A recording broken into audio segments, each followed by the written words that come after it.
All right. Well, everybody, welcome to the stream. I don't know. What's up, chat? Chat, can you hear us? Are we here? Is it working?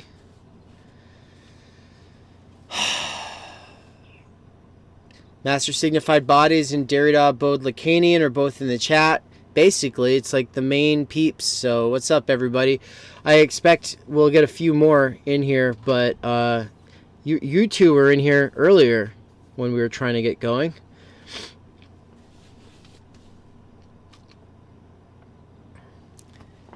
I mean, sure, yeah. Yeah, all right, Andrew says what's up. What's up, Andrew? Andrew can hear us. It's official. We're streaming now. Holy fuck, everybody. Jeez. Don't... Oh, there's no buffering. I thought you said there was still buffering. Okay. Oh, well, praise Jengus. All right. So, let's kick this thing off, everybody. So I'm going to welcome people who are coming in for the first time, who've never caught one of our streams before. Get the fuck out of here. Go watch all of our other stuff. We're not here for you. I'm just kidding. But, well, I mean, sort of. This is a special stream, and this is a stream that we're doing just for the people who've been here. So, I mean, I expect that it will be something that anybody will find interesting if they're into theory and philosophy, into like the questions like as to what it means to do philosophy as opposed to just talking about philosophers. It's a big thing, big part of what we plan on talking about today. We're also going to talk about like how we do philosophy in terms of some practical, note-taking kinds of stuff. Like we've had people asking questions like that. But we're also going to be talking about some movies and shows that have come out in the last couple of months. I've been sick multiple times in the last couple of months, and so I was able to binge stuff that I wouldn't have normally got around to this time of year. And so Mikey and I are both, we've both seen some of the same things, so it's like, might as well talk about that. Yeah, oh, spoiler alert. I might put that up on the screen, actually, so that people hopping in later will see that there will be spoilers in here. If you really care a lot, just go away. Go watch all the things. So what we have up on the screen is what? We've got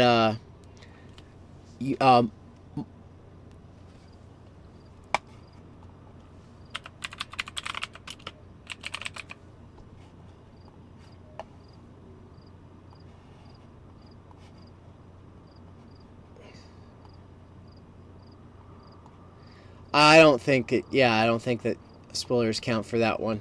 So we actually got asked to do a review of Adieu Lacan, which is a new film that just came out. It just got released, and I don't know. I've nobody's ever reached out to me and said, "Hey, we're putting a film out. Will you please review it?" So it felt like a really cool opportunity, especially because it's about Lacan, and obviously the reason they reached out to us is because we've done some videos on Lacan. So, so Michael, you just watched it, right?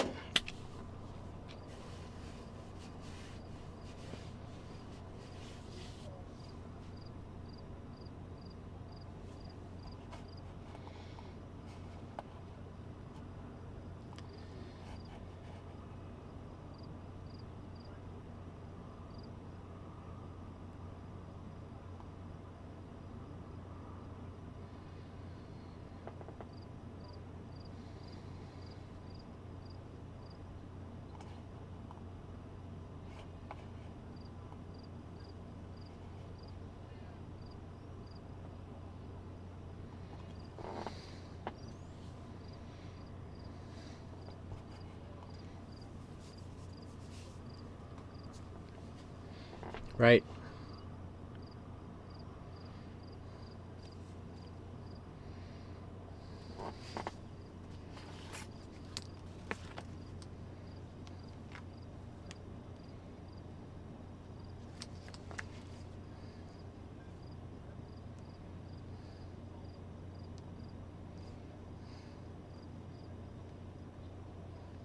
Right, right.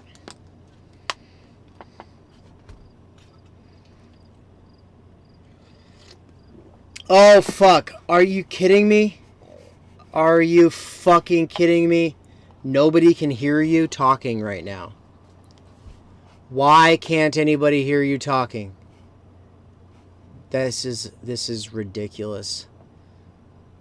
What in what world? What's up, everybody? So Michael's talked. Yes, he's absolutely talked. I can hear him. You all can't hear him?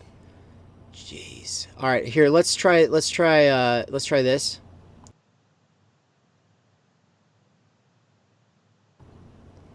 All right. Michael, Can say anybody something. hear me now? Am I coming through? You know what? I know what it was. I know what it was. Hold on.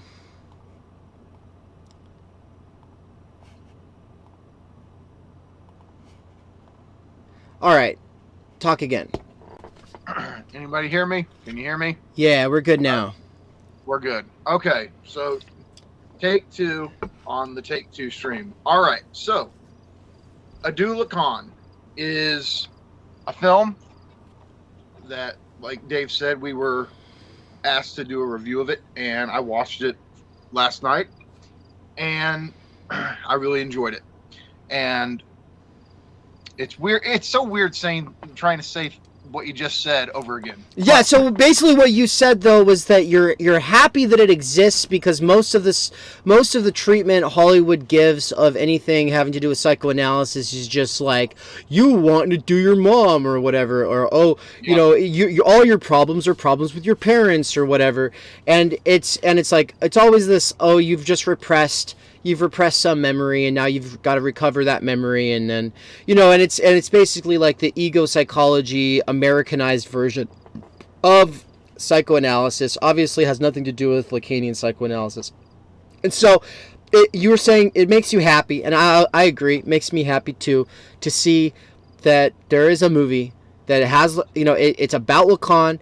And, you know, I mean, it was kind of weird because I have like an image of Lacan because I've seen him in actual lectures, and I've also like read his seminars and stuff like this. So it's like I expected something, and then I'm getting this actor who's having to give his attempt at doing Lacan. But it's like, you know, I'm sympathetic to the entire project, and I'm happy that they did it. And the thing is I actually was thinking, like, probably the first third of the way through, I was like, all right, I don't know about this. And then as it kept going, I was like, you know what?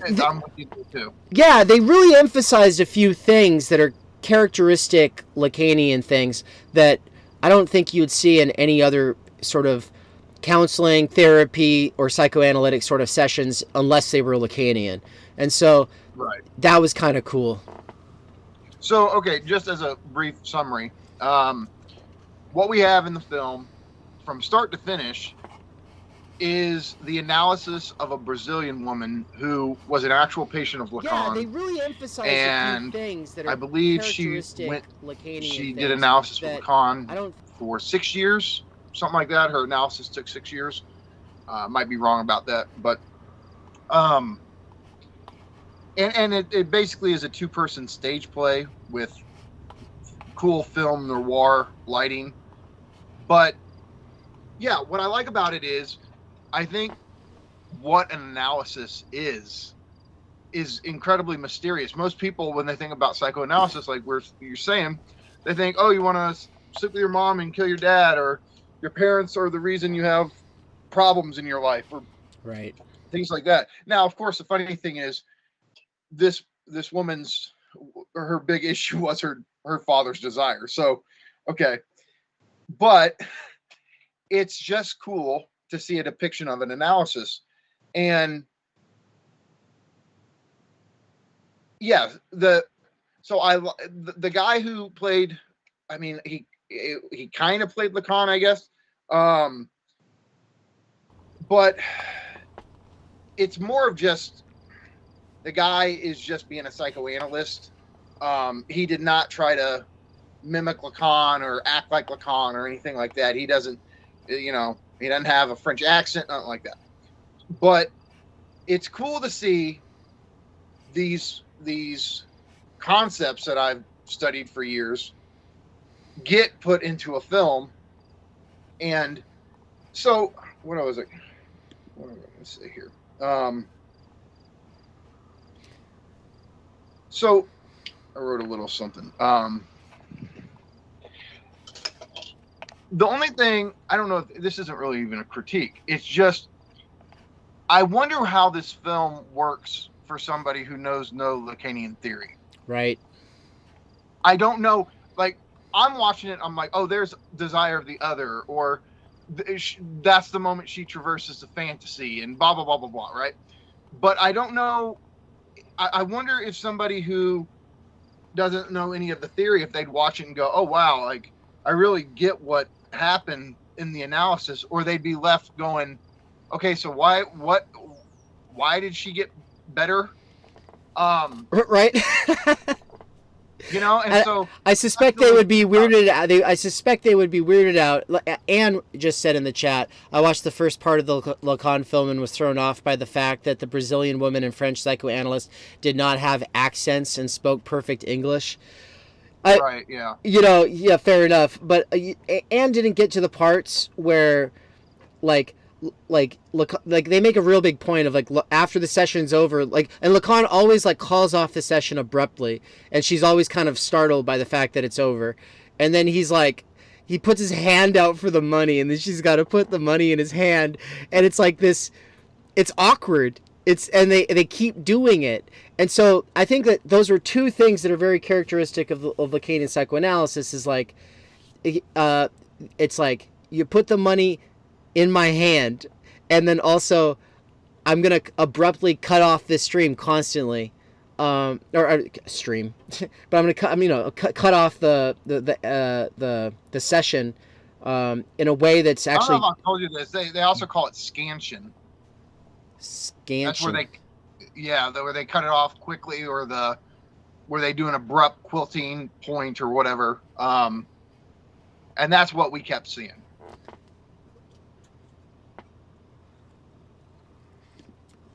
Yep. Well, I think that. So here's what I said. So obviously the film's a film, but it led me to have the desire to see, like, a series of films that depict analysis, or depict concrete analyses, but like it's like I want the inner monologue when it shifts to Lacan. It's like you're getting the theory from his inner monologue, and then you're seeing how it's relating to the practice, right? Right. So the inner monologue, I would have liked, like, you know, if Lacan, for Lacan to be thinking through his concepts, or using his concepts to think through the analysan's discourse. Right. Right, because you get access to his inner dialogue where he's like thinking to himself, like, oh, you know, she could have gone and gotten something treated, but she didn't, and that led to a miscarriage, but she chose not to, but she just seems to skip over that and not, like, want to even think about it, and he's, like, clearly not wanting to draw it out or point it out because he wants her to come to that realization on her own. And I think that you would get that if you didn't know Lacanian theory, but at the same time, like, he never, well, it's bereft of any of his concepts. The entire movie is. Right. And you have to imagine, after analysis, he's thinking about what is a master signifier, what is objet or anything, you know. Symptom, yeah. He built these concepts in order to understand the analyst, or the analysan's discourse. I mean, there's the funny moment where he's playing with the Baromean knot, you know, with the strings. Right. Did you catch that? Yeah, I did. Yeah. So that was funny, but you just think nobody but a trained analyst can pick up on what's really going on in the sessions, which I was taking notes. Like, there's moments where I can go, okay, there's signifier, there's resistance, there's demand, there's desire as desire of the other. Dream interpretation, sexuation, sexuality, the unconscious, the fetish object, which was the pendant, the protector pendant. Fantasy, which was being like her father. Traversing the fantasy, which was the whole thing about incest with her father. Repetition. There's a parapraxis where she says fantasy instead of phantom. There's scansion, which is the abrupt end of the session. There's the ethics of psychoanalysis. What does she do at the end? She resolutely chooses her desire for Antonio. She is freed from her father's desire, which was her fundamental fantasy. She's traversed the fantasy, and she ends up resolutely choosing her desire for herself, which that would be part of the cure. I honestly, I'd have to go back and watch it. I don't see, like, nothing with jouissance or death drive really caught my attention. Maybe I missed it or something. But I was spotting all these Lacanian concepts, and the film is a much richer experience when you have those concepts at your disposal. But yeah, I mean, and you find out like her stubborn resistance against doing analysis in her native tongue was rooted in her father's demand or desire. And so was her resistance to the pregnancies in the first place, because this, she wasn't having these children for herself. She wasn't having these children for her husband even. She was having these, the struggle was over the fact that her father had been super possessive or something like that. Right. Well, so I didn't fully understand it, but yeah. It was something like her father he demanded that she never tell anybody the whole truth except him. Something like that. I'd have to go back and get the exact wording. But that's what unconsciously led her to resist doing analysis in her own language, because if she's doing analysis in a foreign language, she can't tell the whole truth. Right. Yeah, and that's where her realization is like, holy shit, I felt like this was like a spontaneous desire or demand, either one. I'm using them kind of loosely here. On my part, like it was mine, but really it was my father's. And I had no awareness that when I was taking this stubborn stand on this, it was really because my father's desire that was causing me to do that. Right. Yeah, and so that was the big epiphany moment. And, I think it's worth watching if you are, like, let's just say that you read one of Bruce Fink's introductions to Lacanian psychoanalysis, or that Lionel Bailey introduction, just like you're like something pretty intro level. And then, or maybe you've just listened to like our streams on Lacan, or you've listened to a lot of Y Theory, and watched some McGowan videos. I would say at that point it's worth a watch, because it's going to help bring together some of these things. I mean, Salomon da Costa, Michael, the one in Katowice, Poland. Yeah. So he was telling me that he would go to Krakow once a week for this group that gets together and talks Lacanian theory one day, and then they get together the next day and they go over their cases, because most of them are practicing analysts, and they would go over their cases together, and they as a group like interpret one another's cases. And so he would go and he would sit in on these things. And so he's right now working on a paper that just got accepted into a journal in Polish, and it's about Lacan and media theory. And so that's really exciting. Oh, that's cool. Yeah, so congratulations on that if you listen to this later. Yeah. That's awesome. But so yeah, he said that, and there's not a lot on Lacan in Polish. You have him, has he seen the film? No, but he was talking about how we're talking about how sociologists and also screenwriters, when they're thinking about humans, so whether they're writing characters for stories or they're interpreting the subjects of their studies, their research in the social sciences, one big flaw and a repeated error is assuming these sort of atomic individuals that have like this coherent self-identity that maybe you can become somewhat estranged from, or you cannot fully understand, but then you can get to fully know it and become fully self-actualized and self-possessed.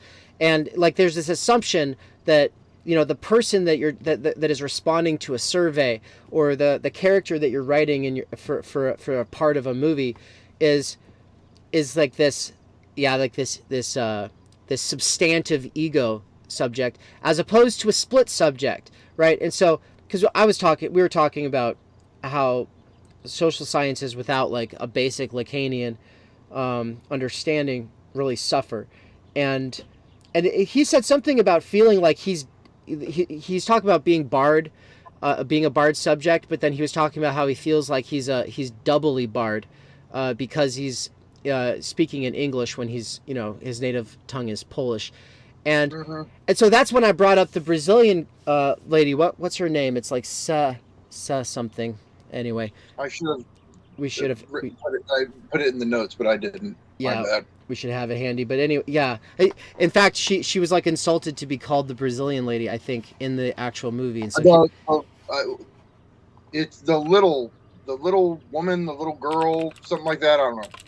Something little something. Oh, she was called the little Brazil. Yeah, right. Lacan says, "All right, I'm ready for the little Brazilian." Like, what did I call her that? Like he's sitting there going, "I don't know why I did that." So Lacan called her that, and then she gets insulted because she overhears him, and then he's like, you hear his inner dialogue, and he's like, "Why did I call her that?" Yeah. Which is a nice little moment of like showing his own lack, right? Like he's not in full. He's not a master. He's not in full control, right, of his speech. So right. So her name, that was a good little detail. Her name is Seremia. All right, so I just looked it up. Seremia. So Seremia, you know, and she was also, you know, having this struggle being barred in language and all that. And so I went ahead and told him about the movie, and he was like, "That's crazy," because going to these meetings in Krakow, one of the analysts was having this exact same issue where someone was coming and getting analysis from her, but in a, you know, this was not her mother tongue. And so, you know, that analyst hand was suffering or frustrated with the sessions, but at the same time was the one who had chosen to do it in this language. And she had come to the same conclusion that Lacan does in the movie we're talking about, Adieu Lacan, which was that it was an unconscious form of resistance to the analysis itself. It's a way of, and actually I think when she has this realization, when Seremia has this realization in Adieu Lacan, she says that she was doing it because she didn't want, she was playing it safe. She didn't want to say too much, right? Because that's obeying her father's demand, right? So yeah, but of course she it's only at the end of analysis that she was able to connect these dots. Like she didn't see that her desire was her father's desire until later on. And so yeah, I mean, there's a lot of cool things. Like I say, you start to, and this is why I wish there were more Lacanian case studies available. I mean, I know they have to exist, but I don't know. The only book I have, God, what's the guy's name? It's been a long time. It's like a book on Lacanian psychotherapy. And this guy it's the one book where I found good case studies from a Lacanian perspective, but I definitely wish I had more of them at my disposal to be able to look at. But yeah, overall, again, it's just cool to see a film that is so focused on Lacanian psychoanalysis, and it would be cool if there was I almost wish there was a running commentary by a Lacanian analyst. I was telling you this, where they would explain the concepts or the significance of her saying something in the analysis, and like where you marry practice and theory into the film. Right. So when hey, if anybody who's working on this project or who worked on this project and might work on something similar in the future, or anyone else who might work on something else in the future, just hey, something that would be really cool is a commentary track by a couple of analysts who are breaking down the theory as it goes through the film, because I would watch that. I would definitely watch it. Oh, me too. But there's actually like a now is it there's a couple of PDFs I've got for Freud, and one of them is like all of his cases. Yeah, Freud. His case studies were. I mean, you got the Rat Man, you have Dora, you have the Wolf Man, Dr. Schreiber, ones, Lil Hans, yep. All these classics Lil now. Hans, yep. So Freud's case studies are iconic, Right? But and maybe there are some. I don't think Lacan ever wrote these like detailed. I'm sure throughout the seminars he's mentioning shit he's dealing with his actual patients, but I don't think there's these focused, detailed analyses of individual cases. Mm-hmm. So I just want to say hold on, before I just one thing. Talking about the whole difference between a substantial subject and a split subject. That's why the movies that I love so much from the 80s they're so bad they're good movies.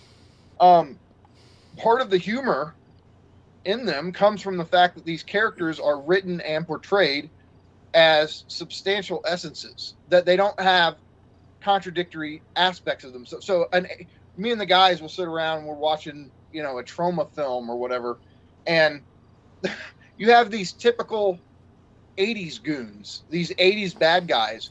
And what's funny about them is they're not human. They are pure, utter goons. And that's why it's so fun to see them get killed in horrible ways, because they're not humans. They're like cartoon characters. right. And it's so funny that like with bad movies, a lot of the times people will go, I don't know why I find this shit so funny, but it's hilarious to me. It's funny because you're seeing human beings act like cartoons, which is to say pure, substantial essences that do not have any conflict within themselves. Most bad people have some good aspects. Most good people have bad aspects, and part of who they are as a singular subject is precisely these specific contradictions that they deal with. That's what it is to be human. I mean, that's one way to put it. But right. These old shitty movies with bad acting and bad dialogue and bad scripts, you're watching, they're like almost like human marionettes or God, I'm drawing a fucking blank. Hold on. I don't know the word that you're trying to find. Is what yeah. And it's funny to see humans animatronics. Dude, I'm getting fucking raided by spam bots more than I've ever in my life. Is this tonight? It's just like porn. It's like porn shit. It's ridiculous. And it's like fucking. There's no delete them permanently. It's either put user in timeout or hide user on this channel. I'm hiding. Let's definitely hide them. I'm gonna make a couple more mods in chat. So master signified bodies. I'm gonna make you a moderator so you can also delete. Anne is a moderator. Bode Lacanian is a moderator. So, all right. So, all right. We've been through Adieu Lacan. I think we're happy that it exists. We think it's it's definitely worth watching. I think something that you said on the previous take when the audio wasn't working right was just that it's what did you call it? Like it's like a play with noir lighting. Yeah, it's a 2-person play with film noir lighting. Yeah.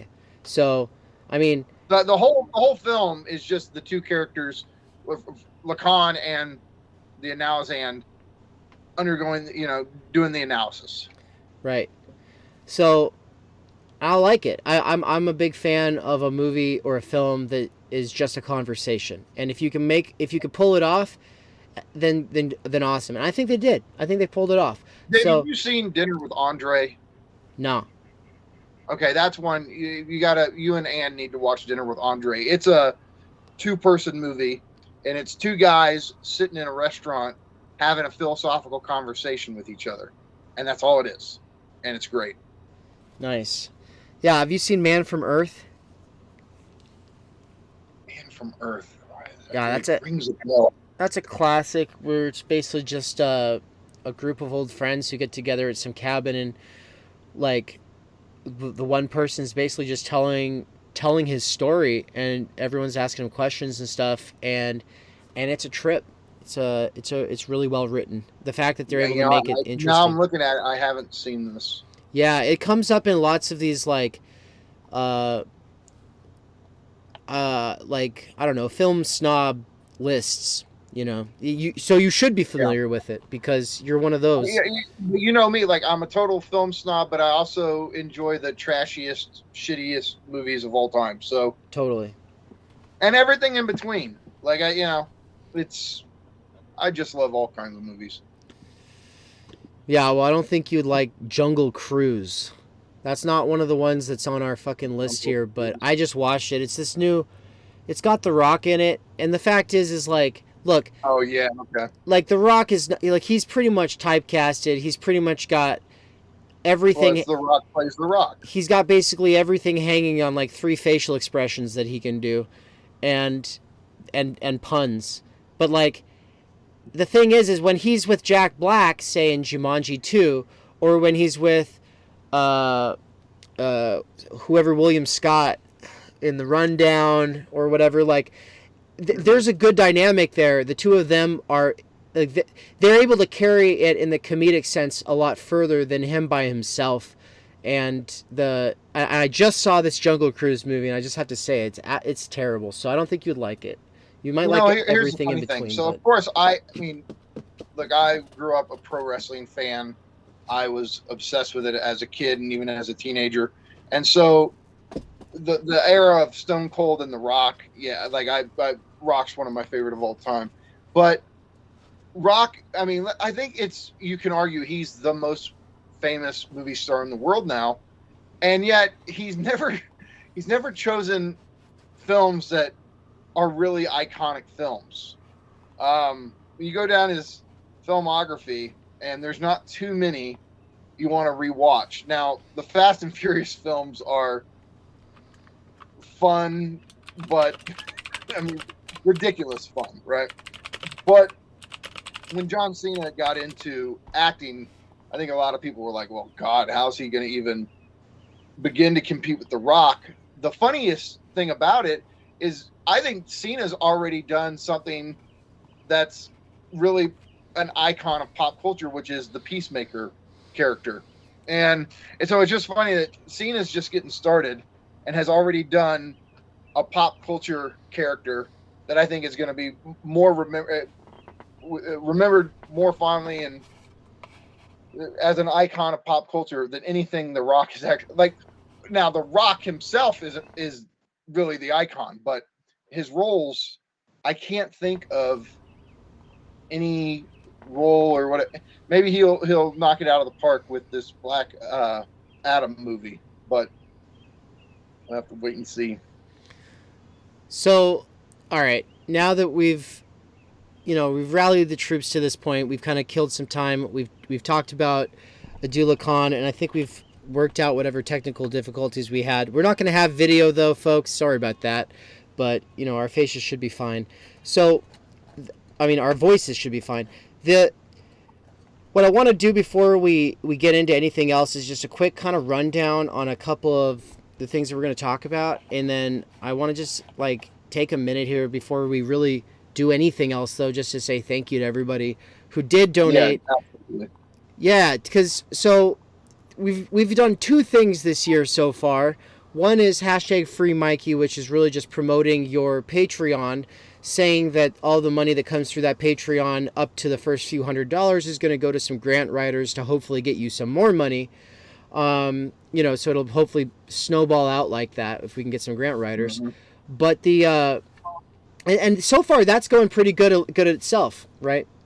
Yeah, absolutely. And I mean, anybody who wants to, I don't care, $1 a month. I mean, my God, like anybody who would give me anything a month to do theory, I mean, it means the world to me, because as an aspiring theorist, most people don't give a fuck about what I do, So Right. it means the world to me if somebody wants to help me out and further my work. And like I say, I'm doing the best I can, working full time, and I know what I can do if I can not work or not work as much. Every moment I have to work on theory will be spent on theory. And so, yeah, that's the long-term goal, is for me to somehow, and people say it's impossible. There's no way in the world you can ever just do theory and have a functional life, and it's like, I want to do the impossible. Like, that's what the act is, right? Where it's doing the thing that is impossible and making it possible. And if one person can do it and make it possible, then you open up that possibility in the symbolic order for it to be repeated.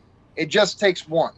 I mean, so one of the guys who I watch who does film reviews is Chris Stuckman. He's one of the most popular film critics on YouTube. And I think I've mentioned him before, but he just did a Kickstarter and raised money to make his first film, and he ended up raising over $1 million. What? He was going for, I think, 300,000, and so he did the impossible. He's going to get to make the movie he wants to make, the way he wants to make it, no Hollywood control.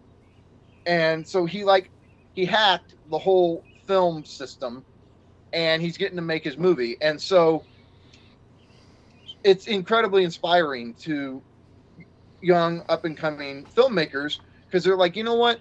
This thing that was said to be an absolute impossibility, Stuckman just showed there are possibilities we can actualize. There's ways we can do things.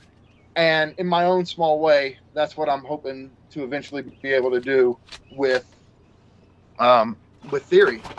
I'll claim it. I'll own it. I want to get to live a life where what I do is theory.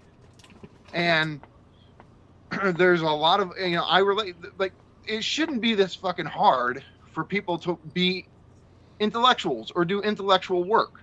And it's to the point that even if you have a position in academia, the conditions of your work, the conditions of your situation are still so shitty. You either work so much that you have no time for your own research. You don't get to do real sabbaticals anymore. You have to be like from the old school generation to have any of the, and it's just, I don't know. I'm just somebody who thinks that creative work, I don't care if it's architecture or philosophy or film or science. I think these are the best things that human beings can do, is these 100%. kind of creative endeavors. And all I know is that all I want to do all day long is theory. I want to write theory. I want to learn theory. I want to teach theory. That's it. And I want to do that for the rest of my life and then die straight up. And so anybody who would actually want to help me achieve that, I mean, I can't even begin to express how thankful I am for any help. And then help, the laptop thing. It's just amazing. Right, and that's the other thing right. I just thank you a million times. Right, and so that's the other thing, everybody, is we were able to raise $771 for Mikey's laptop. We got him a badass laptop. I've been setting it up. My buddy Chris is the one who built this laptop. Then he sent it to me so that I could install all the software on it so that Mikey doesn't have to fuck with all of that. It's just going to come ready to go. But yeah, so thank you to especially Marvin, Ryan, Liam, Richard, Marilyn, Lukash, Sumel, David, and Ann. So you all, Huge thanks to all of you. you made it Just possible. And then so everybody who's fucking awesome. everybody who signed up on that Patreon, huge thank you. I think it's like $86 a month or something like that right now. And Yep. that's you know, I've been saying in the description of my videos, I don't know if anybody's noticed. I don't know if anybody looks at the descriptions of videos, but a lot of my old ones are still outdated and I need to update them, but it's a huge pain in the butt to go through all of those. But most of my recent ones say all of my content is demonetized. I don't have any, everything's self-funded, but if you want to help give back at all, just go to patreon.com/the dangerous maybe and subscribe to support Mikey, because at the end of the day, you know, a part of the realization for me in the last few, I'd say 6 months with my own stuff on this channel and everything else that I'm doing is that, I mean, yeah, I wrote a book, but I don't have to write the book immediately. I don't have to do anything right now except for get my life together and to, you know, and figure out like what it is that I'm like that are the most important problems and questions that I'm working through, and to try to develop a sort of form of life that allows me to also do theory but also have some kind of financial independence. And I don't know what that looks like just yet. I'm still working through it, but you know, realizing I'm not in this rush and that I'm not trying to be an influencer and that I'm not trying to succeed by traditional metrics has also freed me up to be like, I am just a theory plebe. At the end of the day, like, I might have studied this stuff a long time to get to where I am. Other people are able to, they could obsess, dive in deep, and be ahead of me in a shorter amount of time, but in part probably because of, if not just me, people like me who've put in the work to making this stuff more accessible. And so using my platform to educate myself and bringing on people like Mikey and Chris Catrone and Christine Louis Soli and Bruce Bierman and others is, you know, it's good for me, but I know it's also good for other people, and we're all just getting started, and so, but more than anybody else right now, I mean, all those other people have their own sources of income, financial independence, or institutions that they're a part of or whatever. Mikey doesn't, though. So out of all the people who can help the most, the person who needs the help the most is Mikey, and the person who I think personally I will benefit from the most if he actually is to be freed from wage labor. Without a doubt, it's Michael, because if anybody's not read through all of his blog posts 6 times yet, like, you need to, because the streams that we've done so far are really just the tip of the iceberg. So, and I genuinely, I think I'm at this point now, though, where it's like, I can say for sure that what we're doing is unique. No one else is doing it. Like, there are other people doing important work, but what we're doing is singular in its own way. And I think I feel confident enough at this point to say that. So, well, no, I mean, and thank you. I mean, seriously, like, nobody has over the years has supported me more with theory and than you. I mean, hands down. And so, you know, you're the one who put I mean, Dave knew me before I had a blog. Dave was bugging me all the time. You got to do something. You got to do a blog, do something, you know. And so Dave, like, liked my Facebook posts before I ever had a blog. So whether it's the blog or we're doing these conversations, Dave knows this. I with the facticity of my life and where I am, I can very easily just go, oh, fuck it, whatever, right? And Dave has always been somebody there to going, no, you got to do this, you got to get, you know, do another post, and that motivation has helped me do a lot of what you see on the blog and the conversations and all that. So, you know, and also it's just the fact that I really do believe Dave has something special with the concept of time energy. I really do. And I just want to see Dave get the opportunity to build this concept out, because I know it's not reducible to surplus value or, you know, necessary labor. Like, it's a whole other thing. And like, I cannot not think without it. So I want to see Dave get to write that book. You cannot not think without it. It was very confusing, but I think I follow. Like, yeah, it's because I can't forget that idea. You know how many books I've read over the years, especially before I, like, my life, my slighted poverty and everything. I mean, when I was able to have all my time energy to do theory, I was reading damn near a book a day. Jeez. And there's so much of that shit that I read, none of it stuck, you know, and in one ear out the other. And it wasn't because I didn't care. It was just a lot of things don't stick with me that I've read. But the concept of time energy is one that once it clicks, for me, there's no going back. Well, you know, and I sent a copy of my book to Bruce Spearman, who, if folks, if you haven't seen the interview with him, I definitely recommend it. It just went up pretty recently. It's in the if you just go to the front end of my channel, you'll see my playlists, and it's one of the main ones on the great interviews that I've done with a bunch of people. But it's probably got the best thumbnail out of them all so far, and it's just called "This Conversation." I think what could change your life.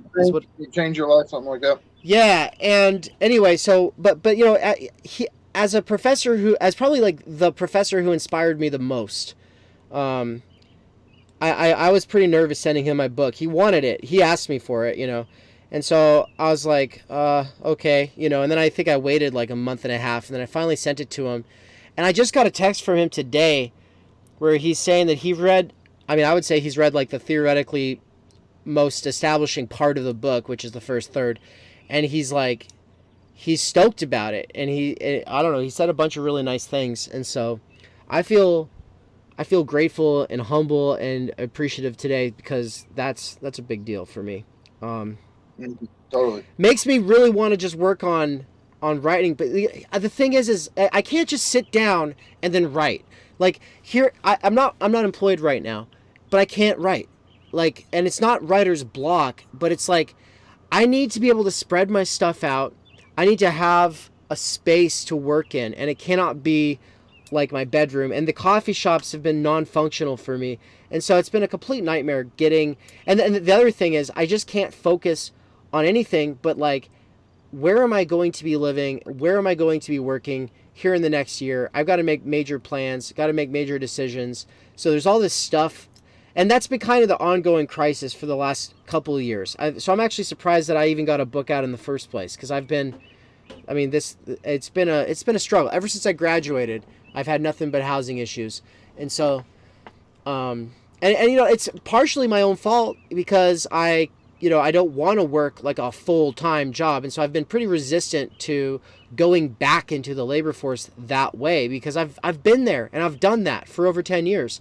And there's this part of me that's like, no, I've got to be able to figure out a way to eke out a living where I can work part-time and then, but get in a groove where I'd still be able to write and read and everything like that.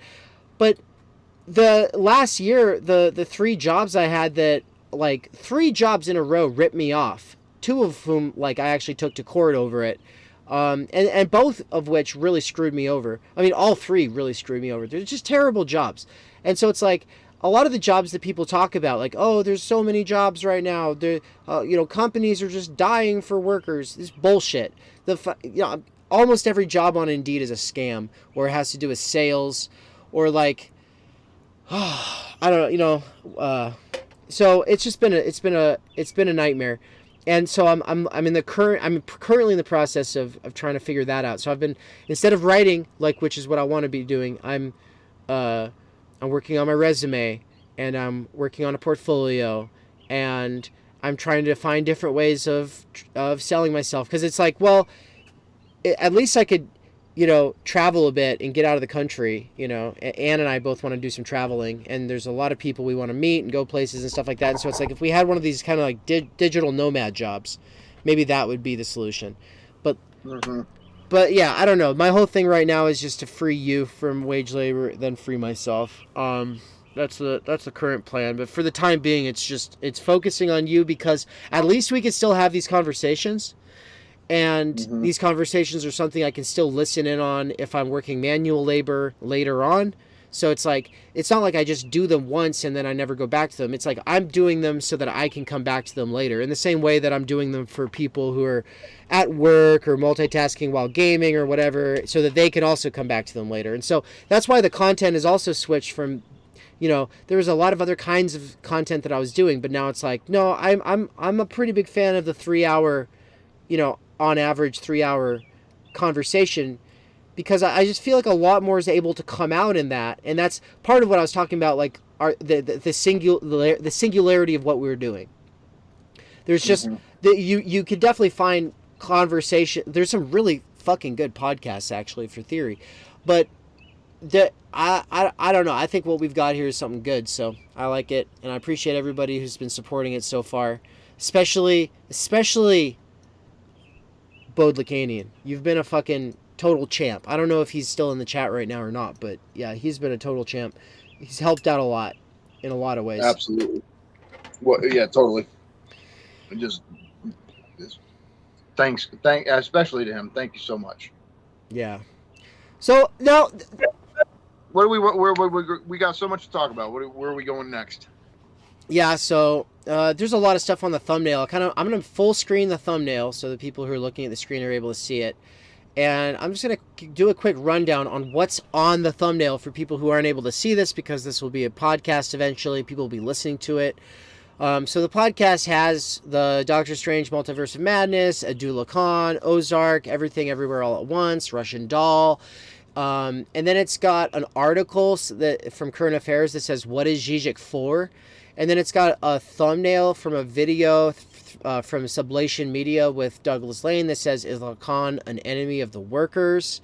And then there's a couple of comments that I clipped and put there of someone just being like, "Agamben, the COVID denier," and "Have you seen this new compact mag that Zizek edited?" And then I've got Zizek, and of course everything's over a vaporwave background, and over the sun it just says, "Oh my god, OMG, so problematic," right?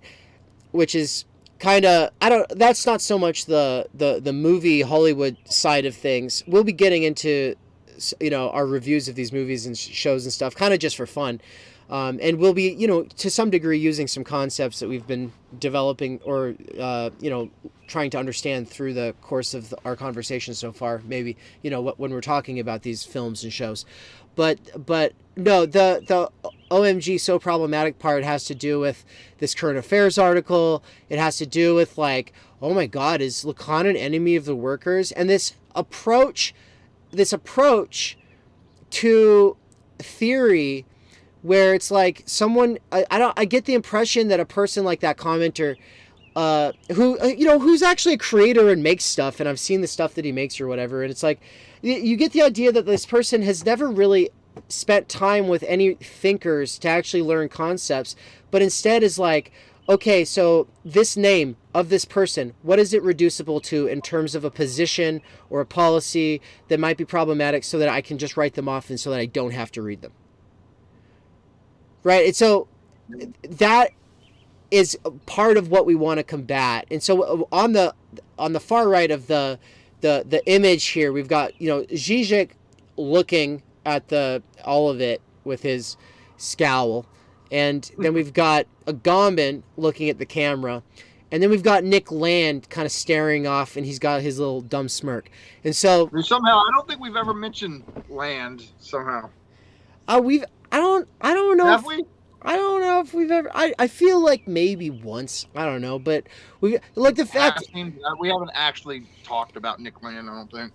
And the problem with him is I actually have read so little of him, but I actually suspect that part of how I think about things has actually been influenced by the guy, and it's weird because I haven't actually read him. but I know he's definitely been an influence for you, and so people are gonna be like, "Oh my God, first Heidegger and now Nick Land, neo-reactionary. Oh my God!" And so, like, that's what we want to talk about. Is like, okay, so there's different. Okay, the "What is Zizek for" article starts off by saying that he's a misogynist, that he's a racist, that he's like saying that the left doesn't need him, right? The every generally speaking, like, everybody's like, what the fuck is wrong with Nick Land? What's the deal there? If you're on the hauntology, Right. Yeah. if you're in the hauntology meme group, it's like Land comes up once a month, and then there's always like three people who are like, oh, why is he still coming up? Could we be done with him now? And then other people are like, he's part of CCRU, you can't just do away with him. And so then, but then Agamben has been just totally persona non grata, like, for the last 2 years, because he came out against, like, the COVID discourse taking shape the way that it was going, and was generally skeptical of the mainstream narrative, but not just like in like a sort of like, don't believe the fake media kind of Trump bullshit or whatever. But here's why I think it's actually something that people need to take seriously and not just brush off or write off like, oh, he's a crackpot or whatever.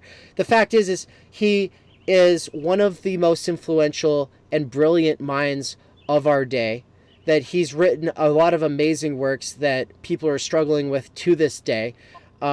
He's got a whole set of concepts that are fundamental to doing political philosophy and philosophy of statecraft, that nobody's taken the problems put forth by someone like Carl Schmitt and Foucault or Arendt more seriously than Agamben has, and no one's read all of those people as diligently and remained a sort of like a serious commitment to their fundamental questions and concerns while doing his own goddamn thing the whole fucking time. Right? So it's like, so he's the thinker of homo sacer, which is to say, like, the legal concept of a person who can be unpersoned, right? And this was a concept from Roman law. His specialty was Roman law as a philosopher. He's the thinker of the state of exception. He's the thinker. Biopolitics. He's the thinker of biopolitics and form of life. And, he talks about how Foucault never talked about totalitarianism, whereas like Arendt did, but Arendt never thought about biopolitics like the ways that Foucault was. And so there's a lot of these missed opportunities that he's bringing together. And like, I know Mikey hasn't spent a lot of time with Agamben, because for you, it's just like he's not developing a theory of subjectivity. And so that's just why you haven't really spent any time with him. It's just, here's the thing, like, it's nothing, like, I don't have, there's a lot of philosophers I haven't really studied, and it's just because, look, for me, I always knew I had something to say, and so I was less interested in studying the history of philosophy for the sake of the history of philosophy. I was always looking for thinkers who could help me cultivate my own thoughts, and that's what the group of thinkers do for me that I'm tuned into now. But yeah, it's not like I have some issue or anything like with Agamben. Right. And so the main thing I'm getting to is just to say that if you're doing critique of political philosophy, or if you're doing philosophy of statecraft, or if you're trying to think through like the inherent mechanisms and problems like of the state, or if you're thinking about how capitalism it's taken on all these theological aspects in modernity, you have to go through him. And so so people are all upset that he doesn't like the lockdown discourse, or during the COVID moment. And well, yeah, no fucking duh. He doesn't. He's the thinker of the state of exception. Like the state of exception is like whenever the state says we're going to throw out like the law, or the principles that we use to legitimate ourselves, we're going to throw all that out because we've got some kind of an emergency, and so we need to just act on this emergency. And then they always expand powers that never get taken back, right? Like the state always uses that as an opportunity to control, to expand control. And so, like, obviously, if he's the thinker of that, then he's going to have a problem with this thing, with this moment. And so people acted surprised, acted shocked. I would have been shocked if he hadn't have taken issue with it. And so, Right. but instead, people, they don't even want to have to engage with it. They don't want to have to read his shit about it. They just, oh, nope, write him off. He's done. And so, and that's kind of getting at this whole thing is like, people want an excuse to not have to work through a thinker. And it's like, look, on the one hand, the time energy is the only excuse you need. If you don't have the time energy to do it, and you also just don't have like the burning curiosity or interest to do it, fuck it, don't do it. But it's when people start coming in the comments and start being like, oh, well, how dare you, or why are you doing this, or oh my god, you're reading this person, where it's like, yeah, I'm committed to trying to understand the major players in the field of thought that deal with politics, with the social, with subjectivity, with ideology, the state, etc. And so, but yeah, so I mean that's mainly my two pieces. That's my. I don't think I've ever really talked about Agamben before, but as far as Nick Land goes, like, why do you use him? You're going to be using him in this article you're working on right now, right? Right. Okay. So part of this, the whole reason we're talking about Nick Land just for a second, is I posted one of his quotes from Feng Numina. Now, if you ask somebody about Nick Land, there's the two Nick Lands. There's the earlier Nick Land, who is, they say, some kind of leftist, who's doing the work with the CCRU. And throughout the 90s, Nick Land wrote a series of essays that they are incredible essays. I mean, even if you don't like what he like his, if you don't like his ideas or whatever, his writing style is itself, it's crazy. Yeah, it's worth checking out, because nobody in the history of philosophy has written like this guy. Now, of course, some of the things that yes, he overdosed from amphetamines, and that's part of his online lore. But around 2000, and then I think after the overdose, I think he disappeared for a while. Then he came back around 2007, 2008, and during this period, he takes a turn to the right, and he ends up writing The Dark Enlightenment and these other essays that give rise to the neo-reactionary stuff. And so he's often considered like one of the intellectual forefathers of the alt-right. Yeah. And he definitely has said racist shit on Twitter and all this. So he liked Moldbug and was promoting Moldbug during like Moldbug. Yeah. So I get it. There's all these reasons not to like him. But the stuff he was doing in Feng Numina resonates with me, just because I'm interested in not only what capital is, or capitalism, but what it can potentially become. And what we have with Land is a sci-fi vision of what capital is. Maybe the closest to him before was Baudrillard, but I think Land takes it a little bit further down the sci-fi path than even Baudrillard did.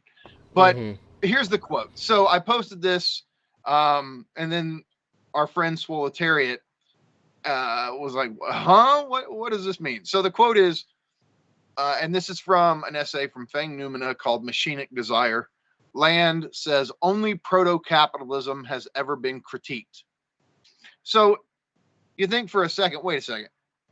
How is it that only proto-capitalism has ever been critiqued? How is that possible?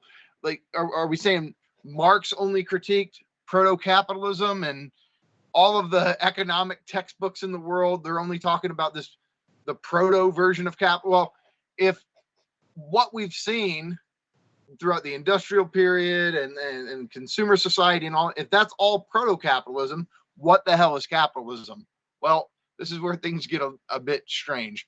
So Land, he started off, he was primarily influenced by Bataille, but then with these essays that really have kind of solidified his legacy as a thinker, the ones right in the middle of Fang Noumena, essays like Machinic Desire, Circuitries, Meat, and especially Meltdown.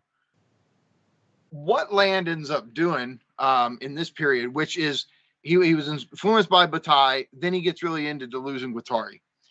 He uses these thinkers to start thinking about what capitalism is and what it's becoming.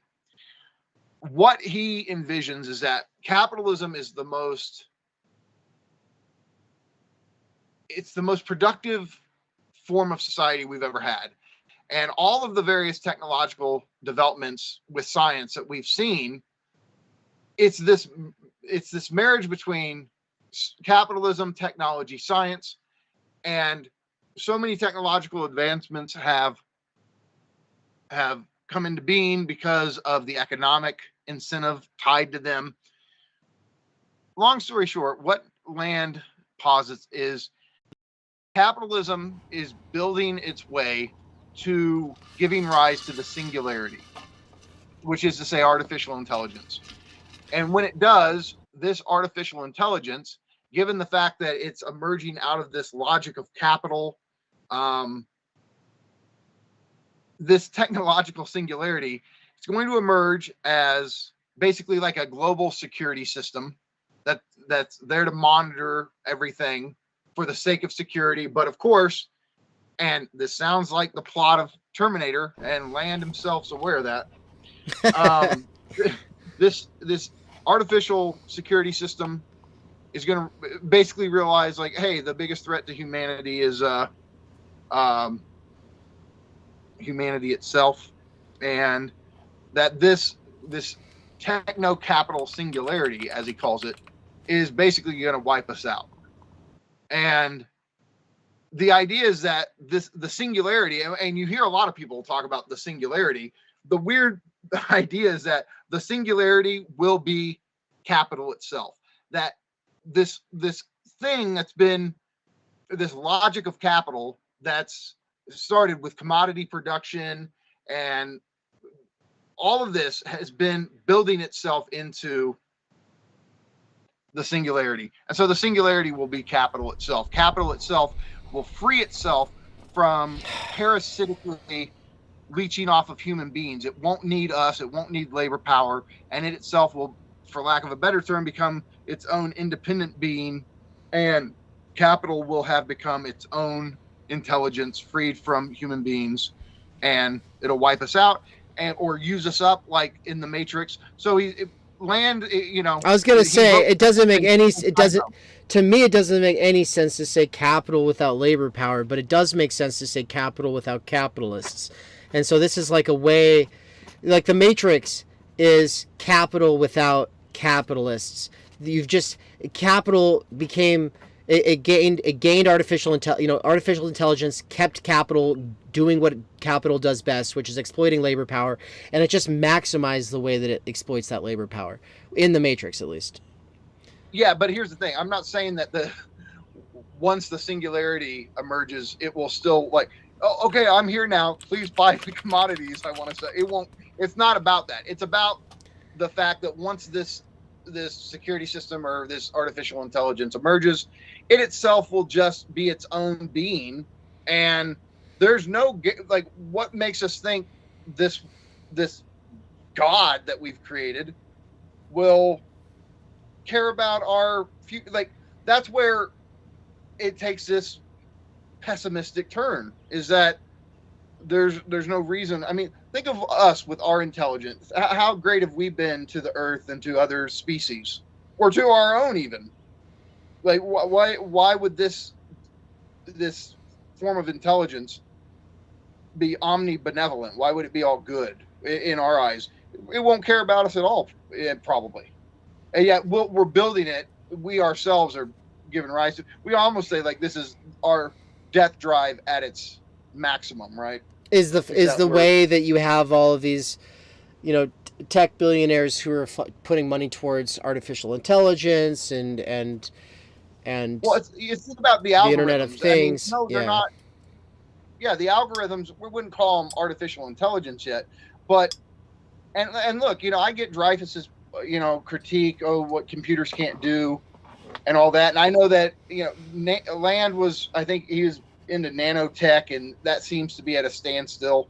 But even if there's a lot of the science and the technology that was popular in the 90s imagination have somewhat died out, there's still this threat of where is this technological system rooted in capitalistic motives taking us? Well, this is why if Land was right, the capitalism we think of as the production, distribution, and consumption of commodities and the accumulation of wealth, that is proto-capitalism if the realization of capitalism is a godlike singularity, right? If that's what capitalism's actually doing.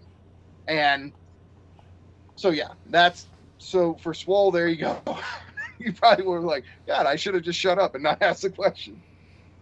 Well, it's what you said. I was liking your Facebook posts back before you were doing blog posts, and the fact is I remember you would always share quotes, or you'd just say something using some jargon, and you weren't the only person I'd added from philosophy and theory groups who would do this, but you were the only person who, when I'd actually ask you questions, we'd end up having like a really great conversation about it.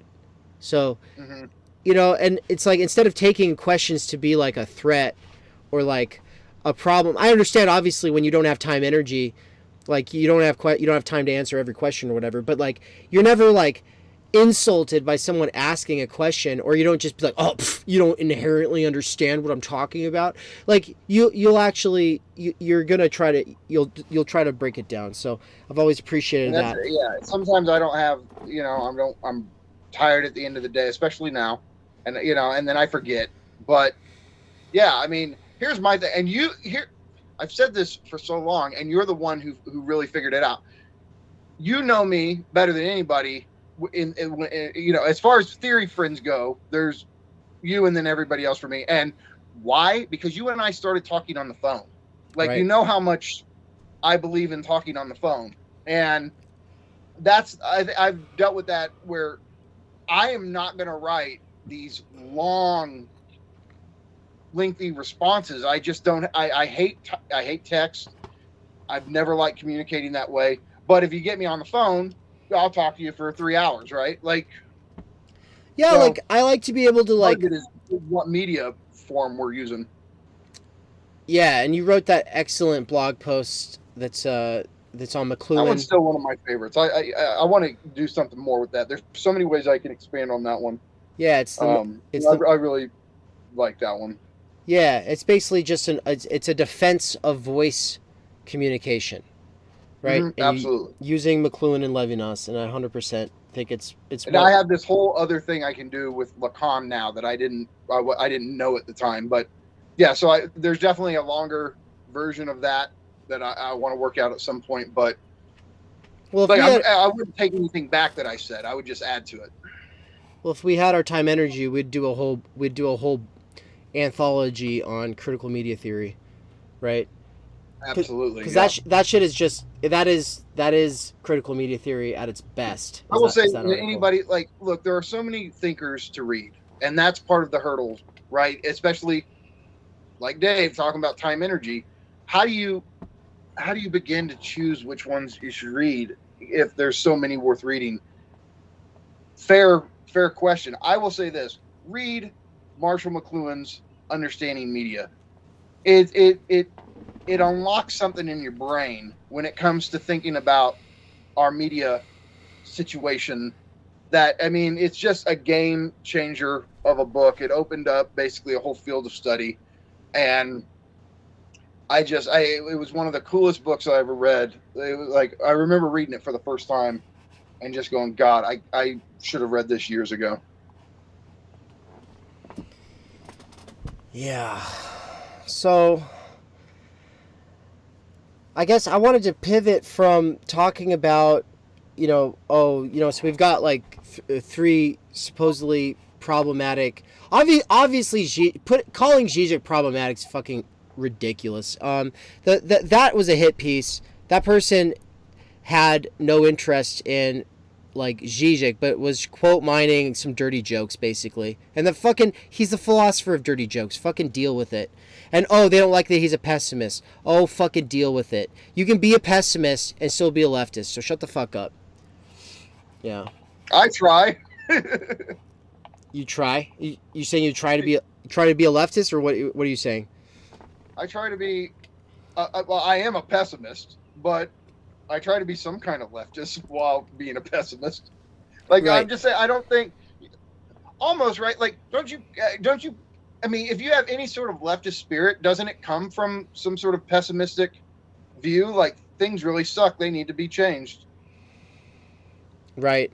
And I think that, like a part of it's also just like, it's really easy to go, oh, everything everywhere sucks. I want everything everywhere to be changed. And it's another thing to be like, all right, well, most of that's not going to change, and we're going to have to choose our battles wisely. And we can't just say things because it feels good. Like how Chris Catrone just said in that interview that, well, he was, I forget who he is. He might have been citing Kolakowski, but a bleeding heart is not a political position, right? Or it's not a politics, right? And in the same way that, like, hope and change on posters shouldn't really that should not be convincing. Well, how about he makes this great point towards the end? Like, look, you know me, I am very pessimistic. At some point I'll probably write a book on pessimism. I have doomer tendencies, all this kind of stuff. I'm still able to understand you're not going to win over the working class by telling them, doing some antinatalist shit like, oh, by the way, you shouldn't have kids or you shouldn't blah, blah. Like doing this kind of radical theory. Like, most people don't think like this. Like, the whole point of being a philosopher or a theorist, you're going to think shit normies don't think. And just because you've read some books and come to think some really counterintuitive thoughts and maybe even hold to them, to think people just are supposed to spontaneously go, oh, yeah, duh, yeah, absolutely. No, they're going to think you're a fucking lunatic and write you off. Yeah. That's like I think we've had this conversation. You've said Zizek said it. I don't know. But, like, just, yeah, if your mode or the movement mode is anti-family, or comes off that way, or comes off as just like you're gonna lose, right? Like it can't be like we're the fucking movement of teenagers versus the parents. It's like, that's a terrible idea. That's a fucking awful idea. No, hell no. It's a terrible idea for a million reasons. But also just because that's, the idea that it's just going to be a handful of radical teachers and, a bunch of students that try to represent and advocate for marginalized people has been the plan since the 60s. Like, this has been the plan since, like, the SCS, like, drafted up its like, manifesto and its approach to, how things were going to be different than the old left. And it's just like, I don't, if people are happy with where we are and they're happy with how everything's gone in the last, since the 60s, then okay, fucking go for it. But I'm not convinced. Not at all. And so, and the thing is, here's the other thing. I think obviously, like, there's like this sort of populist position that would just say, well, then we just need to center the middle class, like, parent, and just center them and build everything around them. No, I'm not saying that either. I'm just saying you don't make your entire thing like something that insults their very existence. Right? Like, don't make enemies out of regular people if you can fucking help it, Exactly, especially these regular people who are economically struggling, etc. Yeah. Hold on a second. For some reason, I'm hearing myself again. Wait, I don't think I'm. It's gone. I did. Never mind. I did nothing. Nothing changed Okay. on my end. So, all right. Well, I mean, look, my thing with Land, it's not like I'm a fan of his. I'm interested in capital itself, and I think whether we, somebody go, okay, this is just fucking far-fetched sci-fi bullshit, or you see this weird tendency in capital based on just the development of the mode of production, all of this, like capital's always seeking technological advancements in order to make production more efficient. Well, you could definitely think that automating it with a certain form of intelligence could really do that. And you could argue that automation is going to have to involve some sort of step in that direction. And this is not automation for the people. It's automation for the sake of more efficient capital accumulation. You start going down this trajectory, and it's like people can go, well, Land's just doing a slippery slope. But I don't know. This appeal, the appeal is in what this process of techno capital could go to for me. And that's basically where my only interest in Land is at. I mean, look, as far as ontology goes or whatever, he's Bataillean early on, and then really becomes the Luso-Guattarian. And this as a Lacanian, I have my disagreements there. So, yeah, it just, I don't know. It's what he has to say about capital that interests me. And then again, Agamben, obviously, with what he does with biopolitics and everything, like you're saying, if you're a political philosopher, I don't see how you don't have to go through Agamben in some way, shape, or form. And Zizek, I mean, you already know. What can I? Obviously, I'm going to defend Zizek. Like we're getting ready to do part 4, and when we do part 4, it'll be like over 12 hours of unpacking his theory of ideology.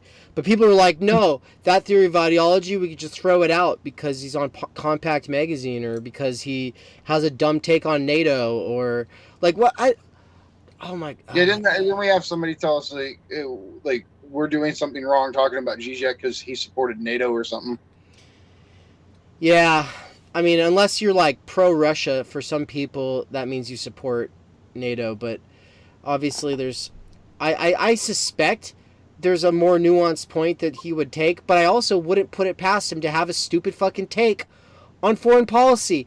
I don't think, like, I don't imagine that he he could be reading The Economist and The Guardian and watching Democracy Now! And a couple of like other like normie TV shows, and then he reads some newspapers, and then he just forms his opinions.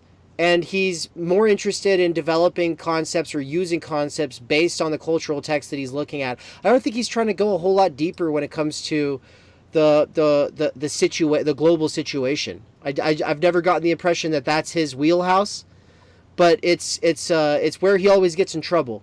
He always gets in trouble with somebody. In trouble with his take on refugees and all of that, and again, it's just these topical issues.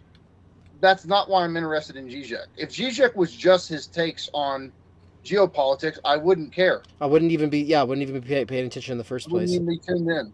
Yeah. So, yeah, I mean, I'm not there for his political takes or whatever. I'm there for his robust theory of ideology and his Hegelian ontology. So the thing that we didn't talk about, that we're going to talk about, is the master signifier and how it's important to the conversation about what it is to do philosophy to us. And the reason we're going to even talk about what it is to do philosophy, besides the fact that some people have asked, how do you do philosophy? And we've been asked this directly, is also just, and we said that we might respond to that in our thank you stream, and this is our thank you stream, and so we'll do it. But, you know, there's a wonderful quote that you have. It's a Zizek quote. It's about his take on what philosophy is. I think it really helps get at something that It actually, it's like the positive side of this that brings to light like this other thing that just pisses us off when it comes to philosophy. So I think that what we should do is just get into that, talk about. Do you have that quote ready to hand? I'm looking at it right now. So the quote goes like this: "This maintaining of a distance with regard to the master signifier characterizes the basic attitude of philosophy. Philosophy begins the moment we do not simply accept what exists as given. It's like this: law is law, etc. But raise the question of how what we encounter as actual is also possible. What characterizes philosophy is this step back from actuality into possibility. Theory involves the power to abstract from our starting point in order to reconstruct it subsequently on the basis of its presuppositions, its transcendental conditions of possibility. Theory as such, by definition, requires the suspension of the master signifier." He says that in the foreword, or the preface or whatever, to Terrying with the Negative. And so philosophy involves a critique and challenge of master signifiers. Now, for you and me, we're going to talk about this type of master signifier as our fundamental presuppositions, those assumptions that generate our basic field of meaning within a society. And so these fundamental presuppositions are master signifiers. And the question is, what is the necessity and the contingency of master signifiers, right? Which, of course, then there's another dimension of this, which Zizek doesn't talk about. We also have to own up to the idea of the philosopher's jouissance in destroying worlds, which I think this is why philosophers have always been a threat, right? Is it seems as if, like, you get a philosopher involved, they're going to take something from you. It's not just a specific, like, it's like they're going to take your world from you. Right. And the thing is, like, and they're going to enjoy doing it, right? Like, that's the secret, like, stain of the philosopher. Like, that, it's almost as if, like, it's some, like, I am the destroyer of worlds type of thing. And that's why, I mean, so many people, especially, and maybe it's not like this everywhere in the world, but in America, God, you say anything about being a philosopher or saying you do philosophy, and people just have a fundamental distrust of you. Well, you know, if they're evangelicals, they think of the God's Not Dead series where the You're going to professor take their God from them, right? the professor is an atheist who's going to try to, like, fail you in class if you don't denounce God, which is absurd, obviously, but we're not going to fucking do some You shit can go down like the line, right? If somebody is a big scientismist, a real diehard defender of science, new atheist type, right? Yeah. You're a philosopher, they think you're going to take their God from them, Right, because they're so used to dealing with these evangelical fundamentalist types, and they've not really done much philosophy of science. They just like to follow, you know, Cosmos and Dawkins or what have you, and so then and they basically buy into the idea that anything that is worth saying or believing has to have, like, Occam's razor applied to it, and has to, you know, have, you know, it has to have, you know, empirical evidence, and, you know, they have this whole line of things, which obviously is relevant when it comes to certain things, but they obviously, what makes it scientism is that it gets generalized to everything, and so they exclude, like, from the outset, a lot of things that obviously they don't even know what they're excluding, because they're not doing philosophy, they're not doing the liberal arts, they're not steeped in the life of the mind or the history of ideas. They're just, you know, it's just science, and it's like, well, science is a process, but what you're talking about is something else. It's not a process that you're talking about. And so and then the floor falls out from under you when you're in a conversation with somebody, and you're saying a bunch of shit, and you think what you're saying sounds really good, and, you know, you figure, well, only these idiots who I hate, who I've already debunked thoroughly before, or, you know, if people I follow have debunked, like, would disagree with me, and then all, you know, and of course everyone, what I'm saying is not just, it doesn't just sound good, but also like people are going to love me for saying it. And then you say it around a philosopher, and the philosopher like looks at you and is like, what? Like it's and then you realize your groundless grounds. You realize like the floor's fallen out from under you. You realize how you don't really have anything to work with except for some like platitudes and some scripts that are only really operational within a certain framework that's no longer in the room. So, but this gets at the point, right? So somebody who gets into philosophy, especially when you're young, there is, I want to call it the philosopher's jouissance, which is, I'm gonna show people their fundamental presuppositions. I'm gonna break their shit apart, right?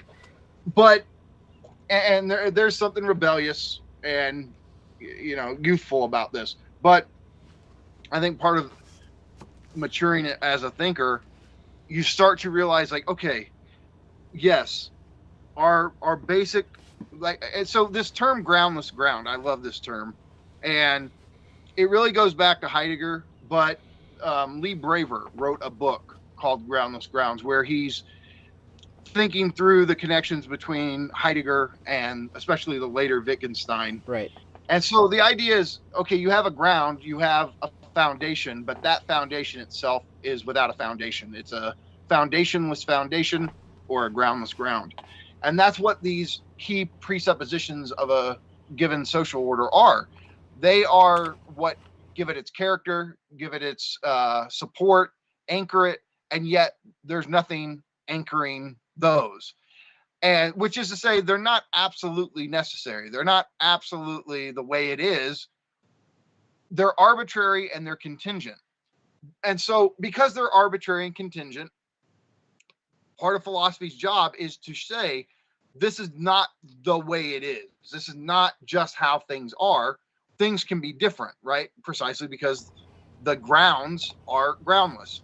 But as you mature, you also start to go, yeah, but they are, even though they're groundless, they still are grounds, and they're the only grounds we have.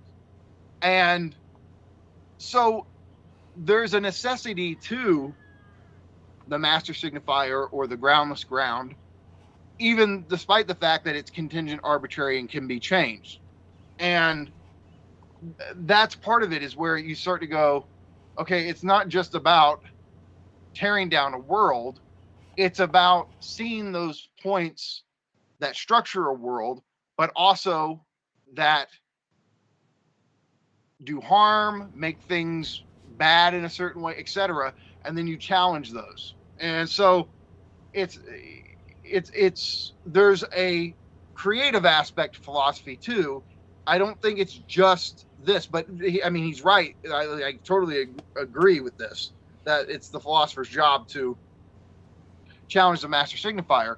But you can say it's also the political revolutionary, the political agent, that it's their job to establish a new master signifier, right? A new way of organizing society that is ultimately groundless. It could be otherwise. It doesn't have to be that way.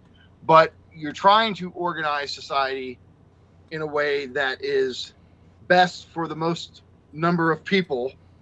And there is no absolute guide how to do this. It's groundless, right. It's contingent. We could say it's experimental. But there has to be these anchoring points for us to have any stability, to have any enduring familiarity with what's going on at all.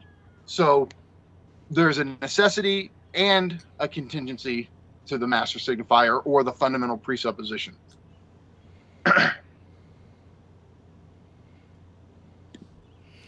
Yeah, and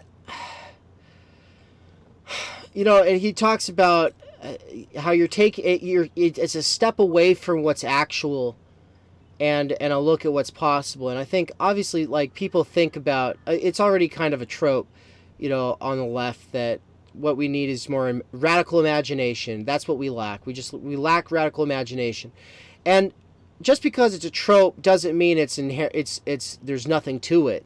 I just think that I mean, it's rare that you hear a person say that, where it's like, okay, so what's your radical imagination doing for you then? What have you brought to the table, right? And this a sort of a trap or a pitfall, obviously with philosophy, but also with imagination. It can become utterly removed from the world. It can become like a purely speculative thing, and it can become a sort of subjective journey of self-discovery. Like an inward turn away from the political that ultimately justifies itself by saying, well, the political is not really doing anything anyway, so I'm gonna do something great, but it's inside of me, which is almost just a sort of like, it'll be like a slightly more sophisticated, or at least perhaps more radical sounding kind of self-help, right? Yeah, it's funny. This is what Kierkegaard would. I think there's different distinctions he makes, but it's one. He'd call it something like the despair of infinitude, or the despair of possibility, where you're so wrapped up in possibility that you lose connections to actuality. Yeah. And for him, he's saying to be a spirit, to be a true self in the most authentic, robust sense, is about this synthesis of the actual and the possible, the freedom and necessity, the infinite and the finite, temporal and eternal. And he would say people, he even describes it, where how people can totally lose themselves in fantasy and imagination and lose all connection to, talk like a Marxist, material conditions. And this is a form of despair for him. It's a way to go wrong as a human. So, but the thing that I want to use to counter that concern also is that there's nothing wrong with disengaging from time to time. We have to disengage from material conditions in a sort of sense, mentally, every night when we go to sleep, right? We have to, obviously your body's like, in a material sense, like getting revived, but we also have to disengage from whatever it is that we're in the middle of to be able to step back and make sure that whatever it is that we're in the middle of is actually going in the right direction, or is worth being involved with at all. Because you can be in the middle of something and not see what it is that you're in the middle of until you've had that opportunity to step back. And obviously there's like this, well, you're always in the middle of something, and so you can't, there's no God's eye perspective that you're able to step back out into. So, in a Heideggerian sense, you're always already thrown into the world, right? And you don't get outside of language to analyze language, for instance, because Lacan says there's no meta discourse or meta language. Yeah, I don't know what that means. It just means that there's no, all we've got is our symbolic orders. We don't have access to some other symbolic orders that could give us some, like you're saying, some sort of God's eye insight into our symbolic orders. Okay. All we've got are the fields of meaning we have. Right. Being in the world. But what I'm getting from what Zizek's saying about, or Slavoj, what he's saying about the master signifier, about suspending it, about challenging it, about critiquing it. For me, how I would apply that is just to say that the way I see the world is we live in the midst of the world that we're always already thrown into. What is it? There's a few things that we can say for absolutely certain about that world. One of those things is that there are forces and interests around us that want us to subscribe to whatever it is that they're doing, or whatever it is that they say that they're doing. All right?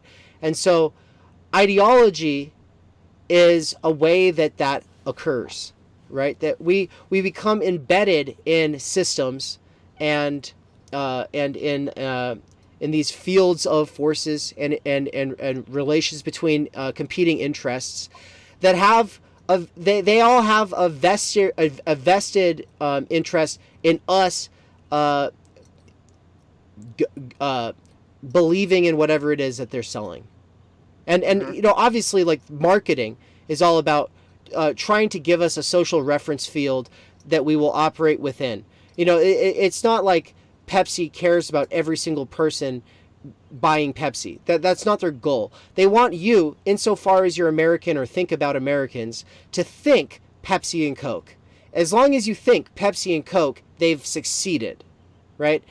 So the goal of the marketing isn't just to brainwash people to make everybody love Pepsi, but it's to make it so that fundamental reference in the field for you include them as a major player, and that your identity, insofar as it exists, has to have a stand that is either Pepsi or Coke, or you're that weirdo who goes for the off-brand or whatever. Maybe you just drink water or kombucha, right? So remember that time I caught you drinking that RC cola? did you really? No. Oh, I mean, I would, you know. So I drink off-brand, but I'm a weirdo though. Okay. All right, so hold on. So here, you said a lot. Let me do this is kind of more of a simple twist. So in our situation, challenging the master signifiers, I think at this point still, are challenging those basic principles of neoliberalism that keep us locked into capitalist realism. Which, what are these austerity or even talking, the only game in town, right? All of these different signifiers that basically say capitalism is just the way things are, and everything else are delusional fantasies. That is what he's getting at, where you stand back and you go, no, to this day, this is not the only way society can be organized. And yet all that capitalist realism has done for 40 years or whatever, has bombarded us with these master signifiers, finding every way it can to confirm in our minds and hearts that these fundamental presuppositions about capitalism being the only way we can organize society, those are what you stand back from and see them as these contingent impositions on us that are not the laws of nature. Right. And at this point also, obviously, so for us, far beyond just neoliberalism is capital itself. What is capital? There's obviously like the sort of explicit ideological level of like what people say about capitalism versus socialism, and the sort of things that people say about capital, as opposed to like, but what is capital, right? And what are majority of people cannot answer that question. Yeah, I'm still struggling. You know what I mean? Like, it's obviously there's a bunch of like sort of locked and loaded kinds of answers that I could just spit out about. Oh, it's dead labor. Right. It's dead labor. It's objectified labor. It's money that fucks.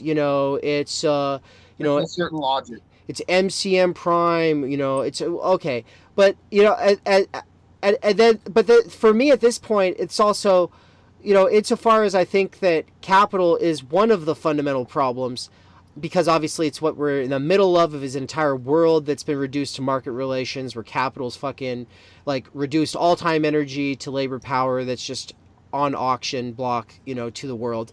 Like, and like, that's my fundamental concern. There's also just like, okay, but then as far as alternatives go, there's also alternatives that would be potentially worse, right?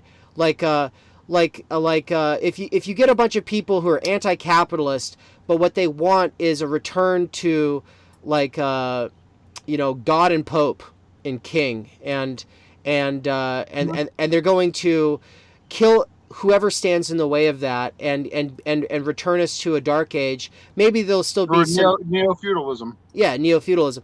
And the thing is like neo-feudalism could also have rainbows. And neo-feudalism could have, grand social justice-y sounding legitimation narratives for everything that it's doing. But it's still functionally, it could have abolished property relations. It could have abolished wage labor for the most part. And instead of property and wage labor, people, they've got nothing but like it's basically slavery or serfdom. Mm-hmm. And So there are, and obviously when the World Economic Forum is saying it's anti-capitalist, when obviously like this is like the world's capitalists, and they're talking, they're talking, you got people like Charles Schwab talking about how, in the near future, like thanks to COVID, with the Great Reset whole idea, like you'll have nothing and you'll be happy. Like they're playing off of like anti-capitalist sounding rhetoric, but what it really means is it'd be sure a lot easier to manage capital and grow and make the numbers go up if we didn't have to worry about you all wanting to own houses and wanting to have cars, right? Like, that's what they're really saying. And so they can do that with the old co-opted language of prior radical movements that tried to resist capital, right? So when I'm thinking about, challenging fundamental presuppositions and master signifiers, I'm also thinking about the way that the left is a master signifier to people. I'm thinking about the way that capital can become its own master signifier. I'm thinking about the way that the words that are associated with those two things that I just said also become master signifiers, because it's never really just one. Points. Yeah, it's never just one signifier, right? You've said this before, but it's obviously like if you say the left, well then that's interchangeable with, depending on like your position, that's interchangeable with freedom, equality, egalitarianism, communism, socialism, anarchy, whatever it is. There's a variety of other master signifiers. They're all related, and some people can have kind of all of them operating. Those are all adding up to a master signifier. The question is what does that master signifier do to and for you, but also do and for the human population at large? And then how does it function in that population at large? And then there's like the questions that come up for me about how, like, well, so I don't really know if I can control the discourse or control what a signifier means to other people. And so then there's just like, what does it mean for me? In what ways has this become sort of like I'm blindly sort of staking a sort of faith in this word that's supposed to hold together, you say quilt, over a bunch of other words and meanings, that holds all this stuff together in a sort of groundless ground way, and it operationalizes a whole set of presuppositional frameworks that are already co-opted into existing institutions. And the thing is you can come out the other side of, and I might come out the other side of this, sort of this critical kind of thing I'm doing, and be like, yeah, well, so here's, I'm still a leftist or something like that. I could totally see coming out the other side being a leftist. I could see coming out the other side also just being like, you know what? We think that change is like happens in the political, but actually, like, insofar as anything ever comes out of the political and we think that we had anything to do with it, that's also undermined any possibilities of ever doing anything new, period. I could see coming out the other end thinking that too. I'm in a place right now where I could come out thinking all kinds of things. And so it's like everything's on the table and I'm working through everything.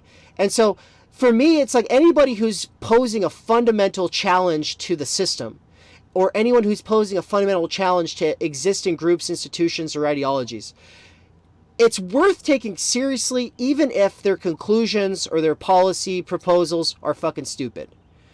But I mean, obviously we also have limited time, energy. We can't just like read every fucking op-ed that exists of someone who thinks that they're saying something new. And so that's why at the end of the day, I come back to, I might be challenging master signifiers, but I'm actually in a position now where I think I can quite comfortably defend the idea that I need masters, and that it's okay to have masters, and that people in my experience recently who are just like, oh, well, this master said something, and I get it, people are going to cringe at the mere thought of a master, right? Like, that doesn't mean that I'm a slave, but it means that someone has mastered a field, or mastered a set of questions or concepts that are fundamental to challenging or thinking through what we are in the midst of. And if they have achieved mastery, then that means that I can learn from them. Now, does it mean that they're perfect? No. But it does mean that I'm going to, I think, benefit greatly from believing that I can learn from people who've given their whole lives to think through things, and especially dead ones. I'm becoming a really big defender of dead masters because there's a whole a cultural digestive process that's important to Bildung, right? Bildung's that German word that has to do with like the cultivation of education.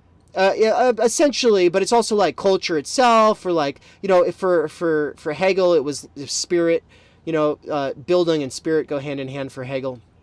You got to get 800 pages into the phenomenology of spirit before you actually get to that part where he talks about it. But he's talking about it, and so, but you know, it's not spirit in the, like, you know, the woo woo sense or whatever. It's just like, you know, the general level that a civilization is able to get to, or that an individual within a civilization is able to get to, is dependent on the shoulders of those who've come before, those giants that you can get on top of, right?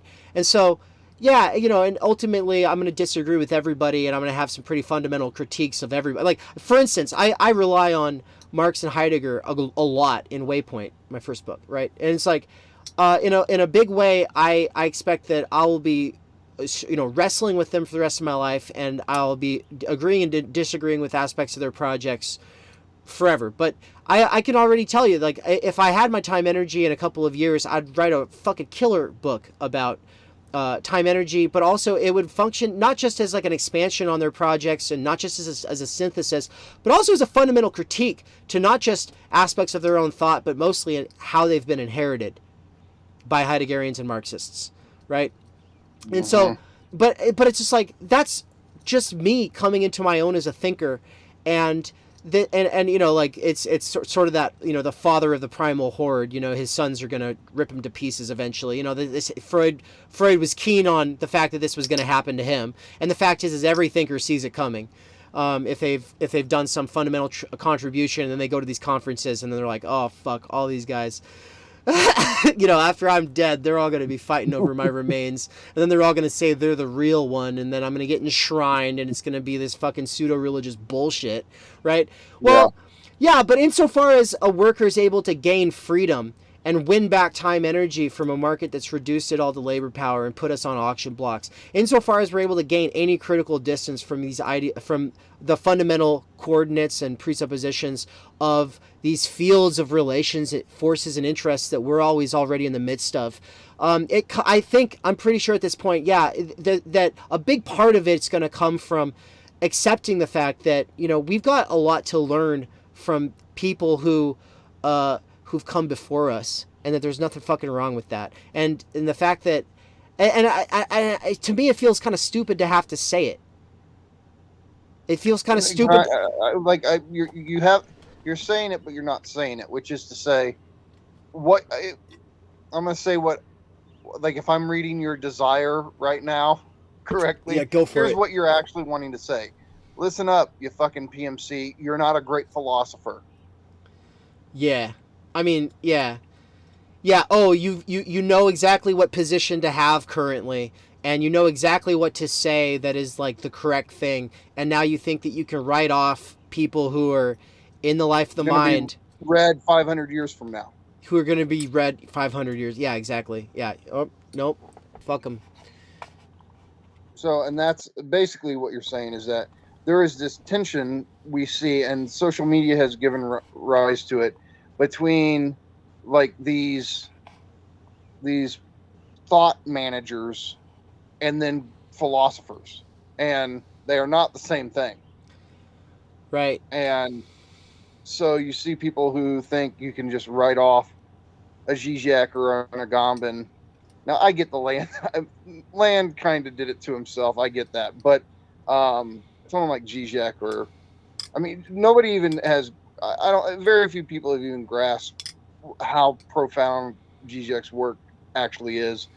I mean, everybody's just running to catch up with what he's done with Hegelian ontology, and there will be someone in the future who, because look, Zizek is not, and I say this with nothing but love, but he's not a systematic thinker in the way of how, like, a Kant or a Hegel like Zizek is very sporadic. We all know this. Like he makes these connections to, and now he's very systematic in what he's like. His overarching theory is incredibly systematic. It's just that his presentation doesn't lend itself to that. And I think there'll be somebody who really comes along one day and goes, look, here's the real, like, basically systematic Zizek.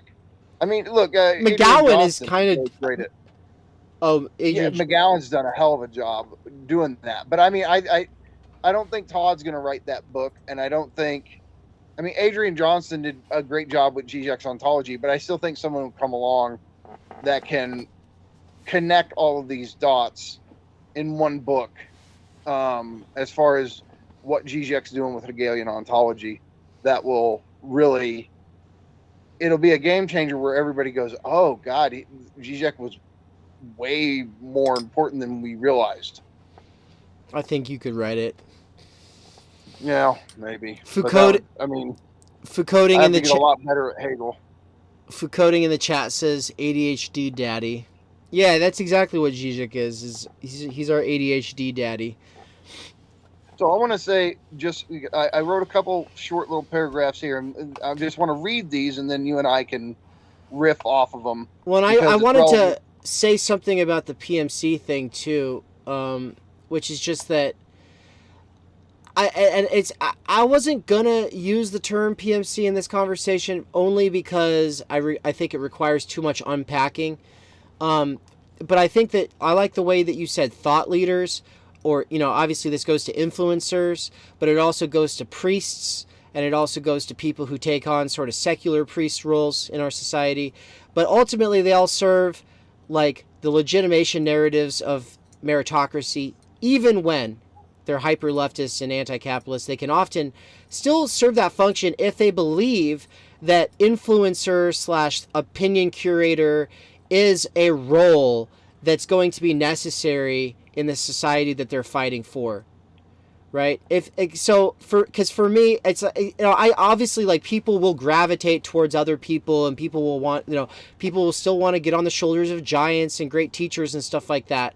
But the idea that there's just like this necessary role in society that needs to be defended, where if you're basically entitled to a whole set of privileges as long as you're real humble about it and very self-aware about it.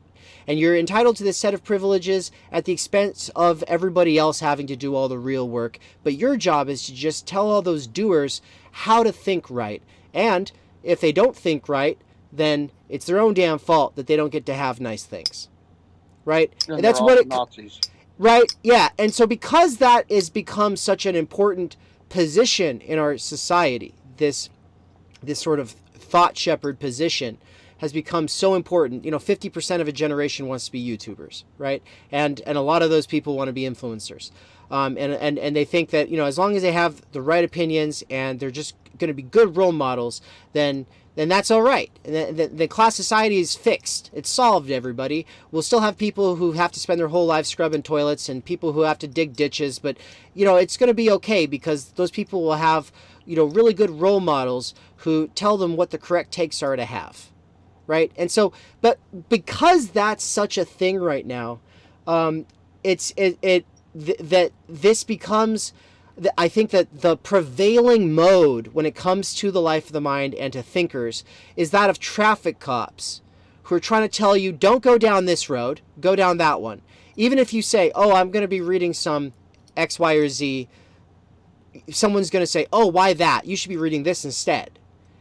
Like, somehow people are coming out of an education with the idea that that's a conversation, that that's the discourse.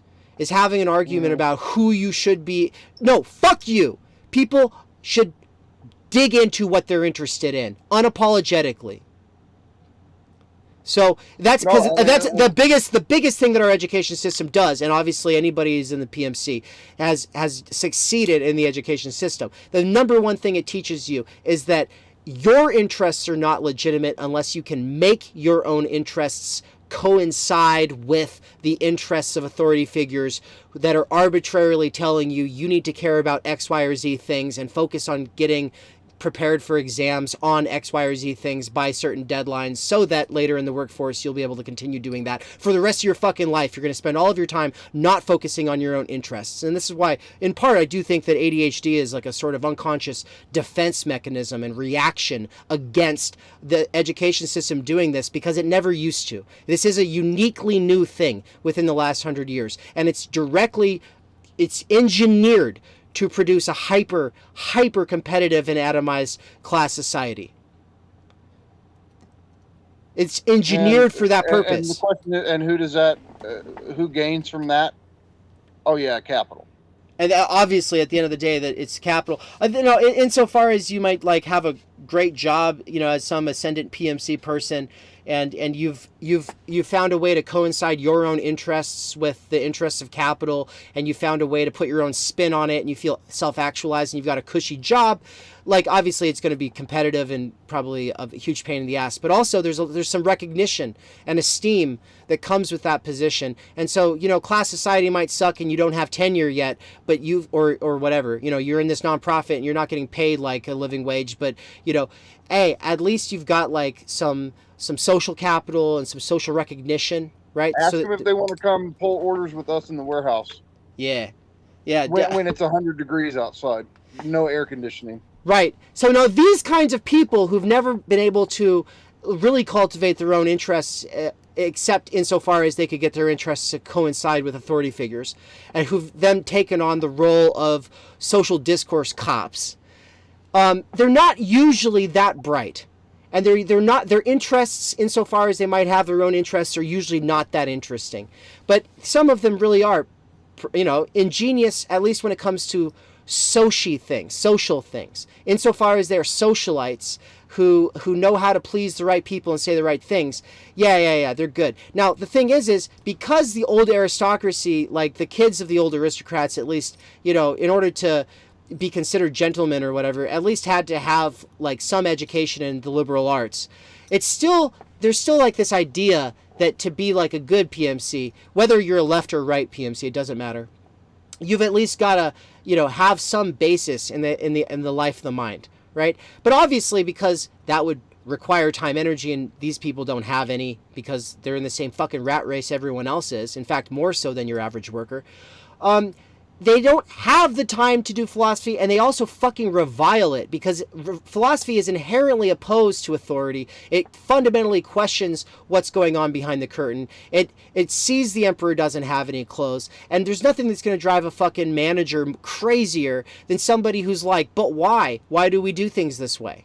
And obviously, when you're trying to run a ship or a factory, like, there's only so much that an organization can take when it comes to questioning. But the question is like, yeah, but what about outside of the workplace? What about outside? There's a difference between, hey, don't ride a fucking forklift like that because that's fucking dangerous. Right. There's a difference, and then the moralizing that there. I mean, it's a world of difference. Like, one right, is like safety precautions. One is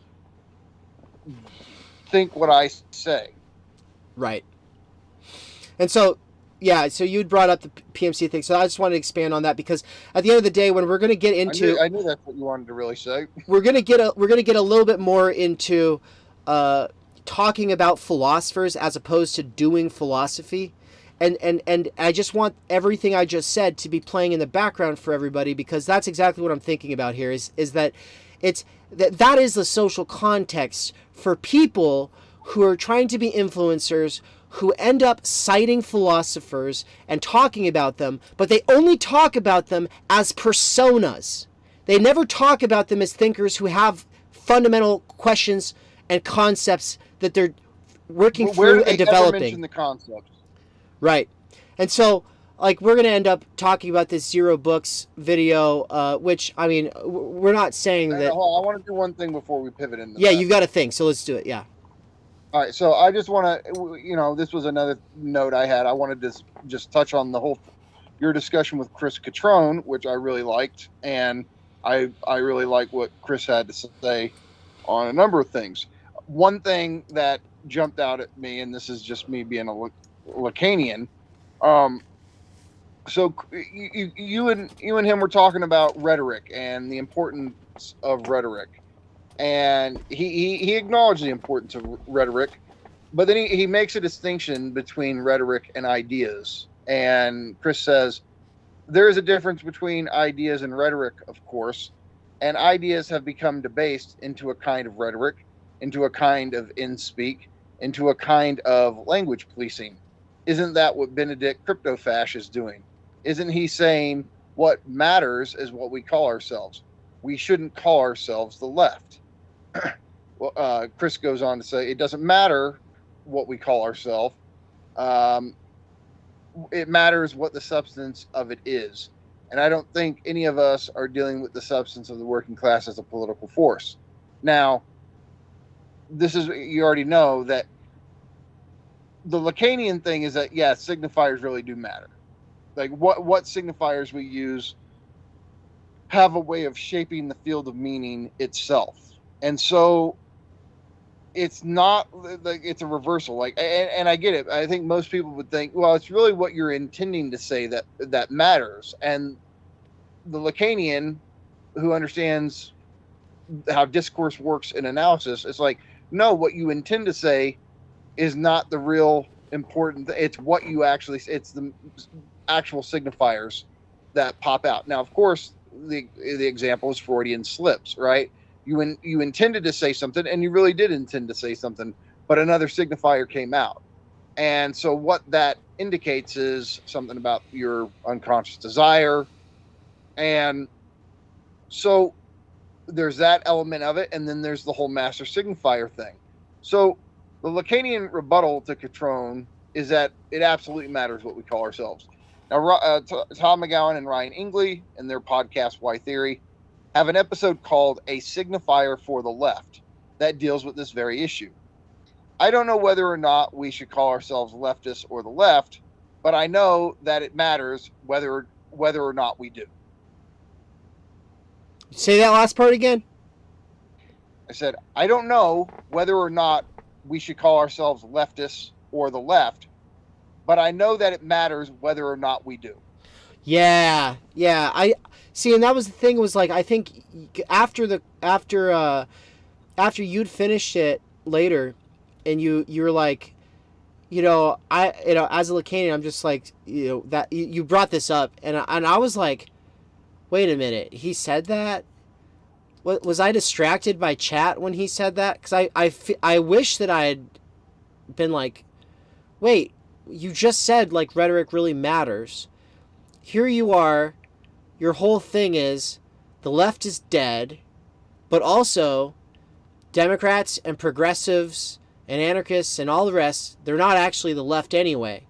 So like, but we want the left. Okay, but like, considering the fact that they all think they're left, and then everybody else, not even just the right-wingers, but like normies think that they're left. It's like, what are you going to do? Like, if you had full control of everybody's television and radio and YouTube and everything else, all forms of media, for like 5 years, and you're just like telling everyone, all right, everyone, public service announcement. What you believe is the left is actually not the left. And actually the left is actually this other thing. And that really what we mean is like the working class organizing towards socialism without like this, bourgeois left-right divide that you've all become ingrained in. People still wouldn't be convinced.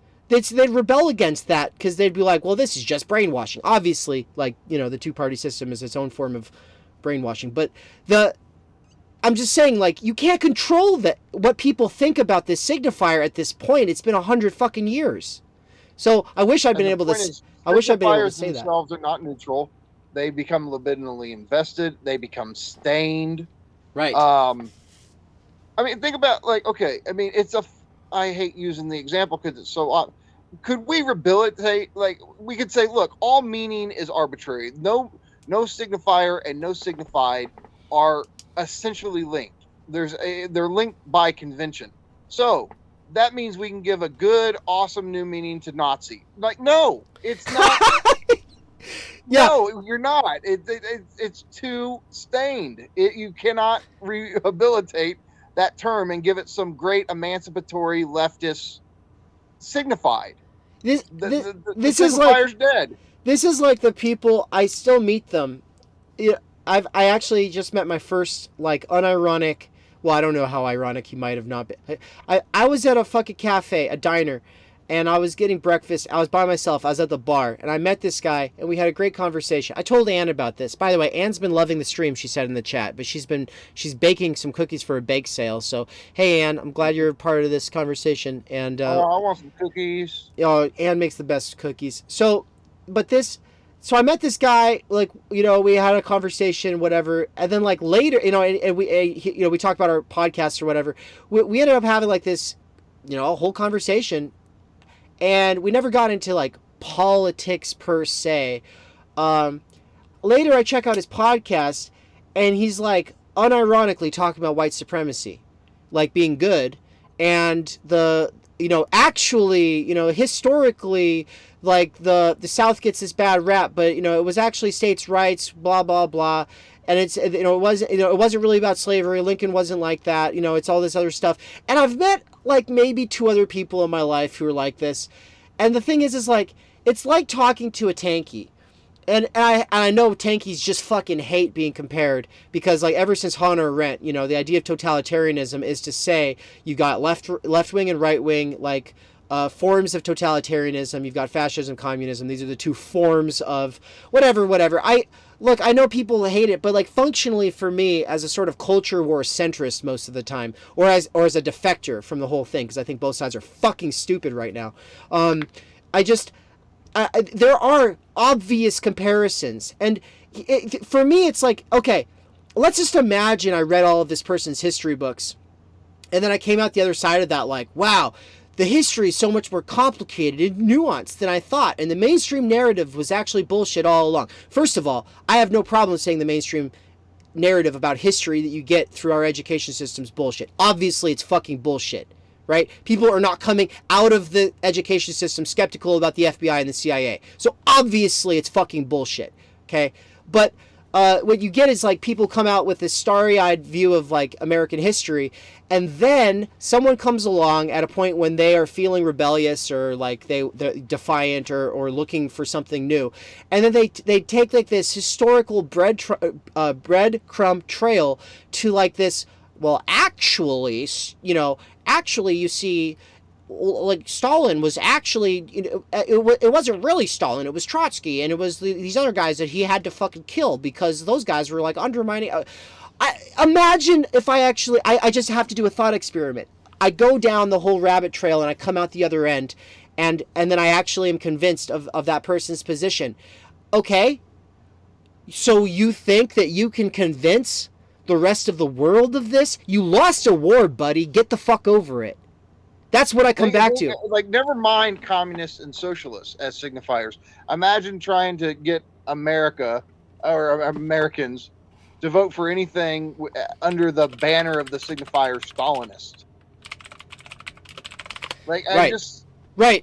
This is just start seeing, and so this is yeah. So with the Confederate flag, with the Nazi flag, with the Soviet flag, it's just like you think the solution to the status quo being wrong and full of shit is to go find the defenders of the losing side of a past war and then assert actually they were victorious martyr fucking victims. Okay, show me a point in history where this, like, actually everybody, you're all wrong about this history thing, now we get to have the real revolution that we wanted. Show me a point when that fucking worked. Because it's just so frustrating, because I shouldn't have to do all this history.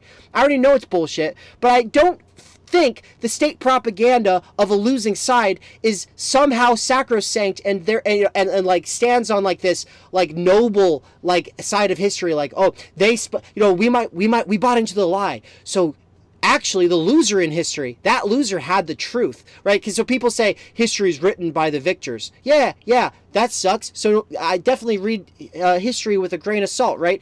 But no, then they say, therefore, it must be this or that loser. I'm going to take the side of this or that loser. They fucking lost. Get over it. We got a new problem, a whole new set of problems. And insofar as, now, bringing it back to the left, because I mean I'm more, obviously invested in the left.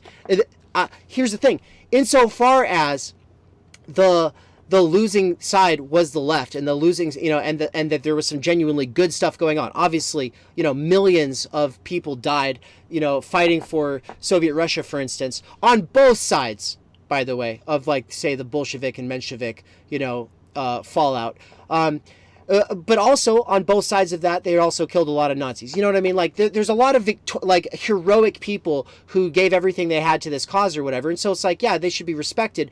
But to act like respecting them, therefore, also means we just resurrect and try to do it again. When it's like, actually, the fact that it's funny.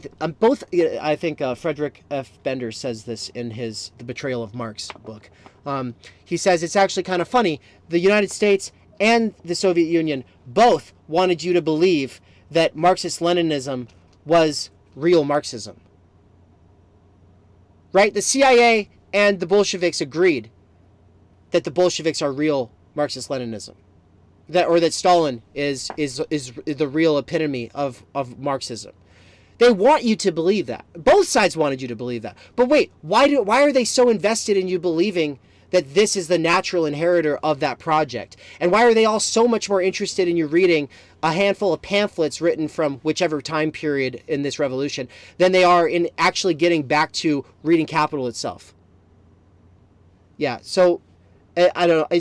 Well, bring it back to the signifier.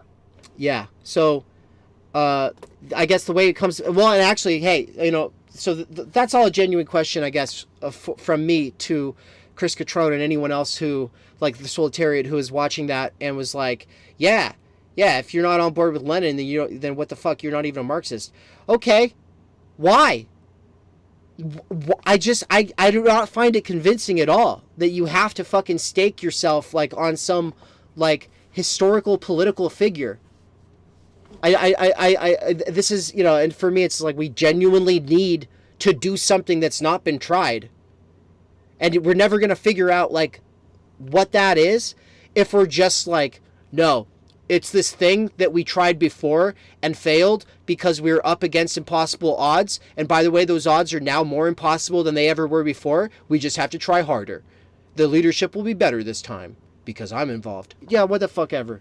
I do not find it convincing. So anyway, bringing it back to the signifier. Here's my thing. When I have these conversations, and I've had to learn how to have a lot of finesse when I'm talking to my coworkers about anything leftist, Marxist, anything, I find the best thing is to leave those signifiers out of it.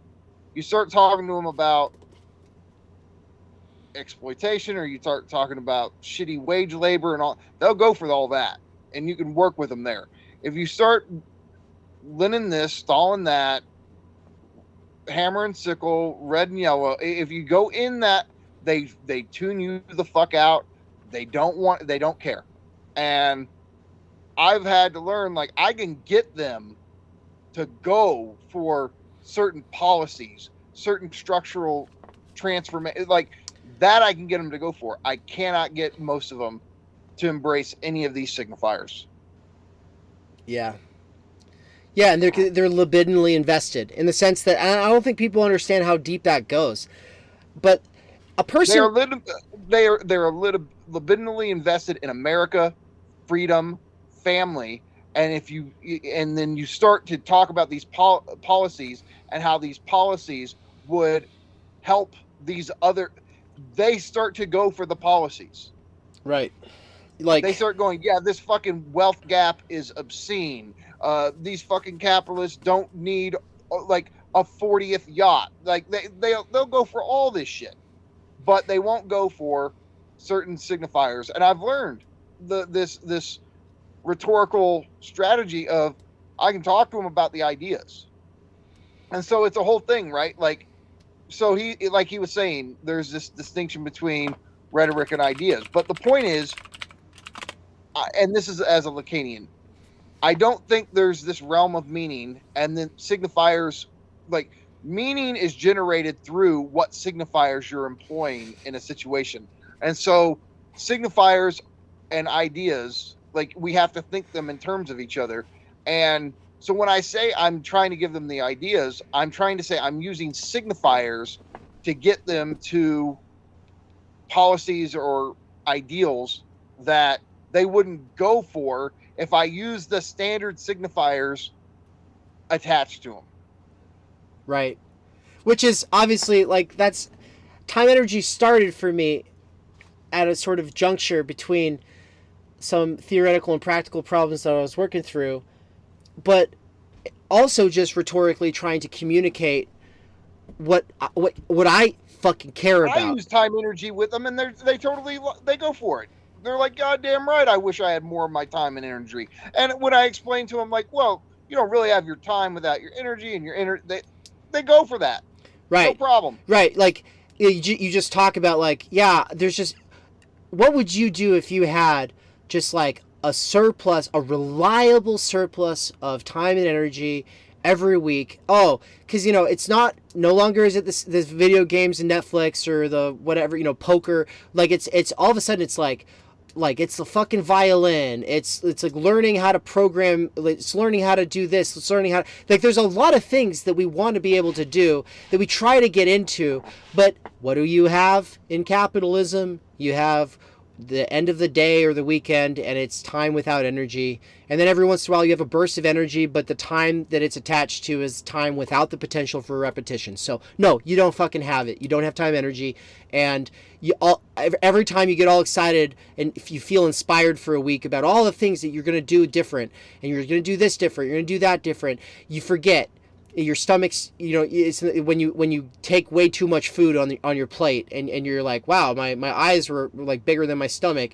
Yeah, that's what happens with time energy. Is like you're like, wow, I can do all these things, and then you realize, oh yeah, I'm finite, and the overwhelming majority of everything I have is on this fucking auction block called an economy. And it's just like, I mean, not only is it rhetorically smarter to approach it this way without being like, oh, fucking surplus value and surplus labor and labor power and means of production and proletariat. Necessary labor time. Right, yeah. But the other thing is that time energy was not theorized. Like, it was, I think Heidegger and Marx both get at aspects of it that are really important, but they also don't really theorize it. And so for Marx, it's just labor power all the way down. But no, labor power is what time energy becomes when it's commodified, when it's on that auction block. You can't trans-historicize that because you will, at least from a Marxist, get that there's a surplus product or a surplus, there's surplus value in previous societies that gets, and I don't think Marx quite says this, I think you get this more like from Engels, but the point is that, the question is like, how do previous societies, or how have they been able to organize that social product in a way that, has more participation, involvement, like people, like for instance, like everybody's got a bunch more time energy. Well, it's not like they all go do their own thing. Usually in any other kind of social configuration, a lot of that's going to be used up dancing and telling stories and making ornate things that will last and be handed down from generation to generation. And then like spending a lot more time connecting intergenerationally and all this. Obviously capital comes along,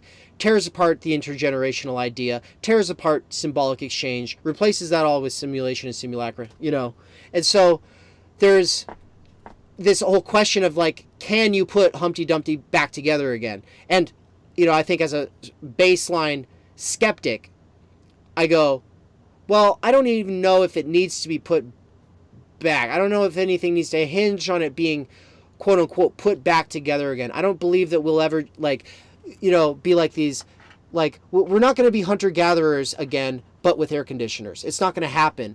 But when you realize that time energy is an existential, meaning an existential category fundamental to and universal in the human condition, and that it has a fundamental role in the configuration of every human society, then you have to go, okay, so when we think of modern alienation, when we think of where we are in our current situation, and we think of what the possibilities are for moving forward, this is central.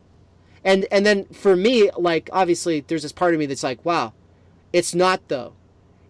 It's not like you'll get some anti-work people, you'll get some, you know, fully automated gay space luxury, you know, communist kind of people. You'll get some people who like, oh, UBI and parental leave. That'll give people more time to do stuff and they'll have some leisure time. So there's people who are kind of in their own ways kind of broaching the idea. But for me, it's just like the idea of like abolishing class society. What? Just so that nobody feels like they're any lesser than anyone else, or so no one can feel like they're better than anyone. I don't give a fuck about that. I want everyone to have their time, energy, and be able to use it how they want. See, that's fucking human freedom. But you have to realize what you're doing is, and I'm not saying it's a bad thing. I'm saying it's part of the whole thing. You want to install a new master signifier because if time energy was put in this privileged position that anchors other political struggles and other issues, then those those things take on a different inflection. Like they mean something different through that one being the master signifier. And like you're saying, it's not, the point is it's not absolute. It doesn't, but it's a better groundless ground than other groundless grounds, given the parameters of our situation. And so this is why, again, like you try to talk to people about, you know, necessary labor time or labor power, anything, they don't care. But given the material conditions of our symbolic order, i.e. our actual signifiers we use, that signifier has a lot more potential than a lot of the traditional Marxist signifiers. And I think the one of the main reasons it is beyond all the reasons that we just talked about, as far as like cultivating a demand or a need or that needs satisfaction or sort of like a craving for something better. Here's the thing: capitalism, compared to a lot of other social configurations, is able to put yummy food in the hands of a lot of people. Like junk food, yeah, it'll give you diabetes, but like it's fucking yummy if you haven't had your palate, you know, spoiled by snobby food. So like for me, it's like, oh my god, you know, like there's this part of me that I could just play World of Warcraft and eat McChickens, drink Monsters, and fucking die happy, honestly. But the thing is I got the bug for other things in the liberal arts. I got the bug for philosophy specifically, but a lot of other things beyond that. And to the point now where it's like, capitalism is not capable of even satisfying that one in the short term. With consumerism, it can at least satisfy a lot of people in the short term when it comes to basic consumption, you know, of commodities. But guess what? I cannot fucking go into Walmart or anywhere else. It's not on Amazon. I've looked. Time energy, you look it up. You're not going to fucking find it. You cannot buy time energy back. And then people could obviously say, and I've obviously gotten this response from like Austrian econ people, like libertarians and stuff. Well, you know, but capitalism actually does free up more time because, you know, fewer people actually have to dig those ditches now because you have these nice heavy machinery.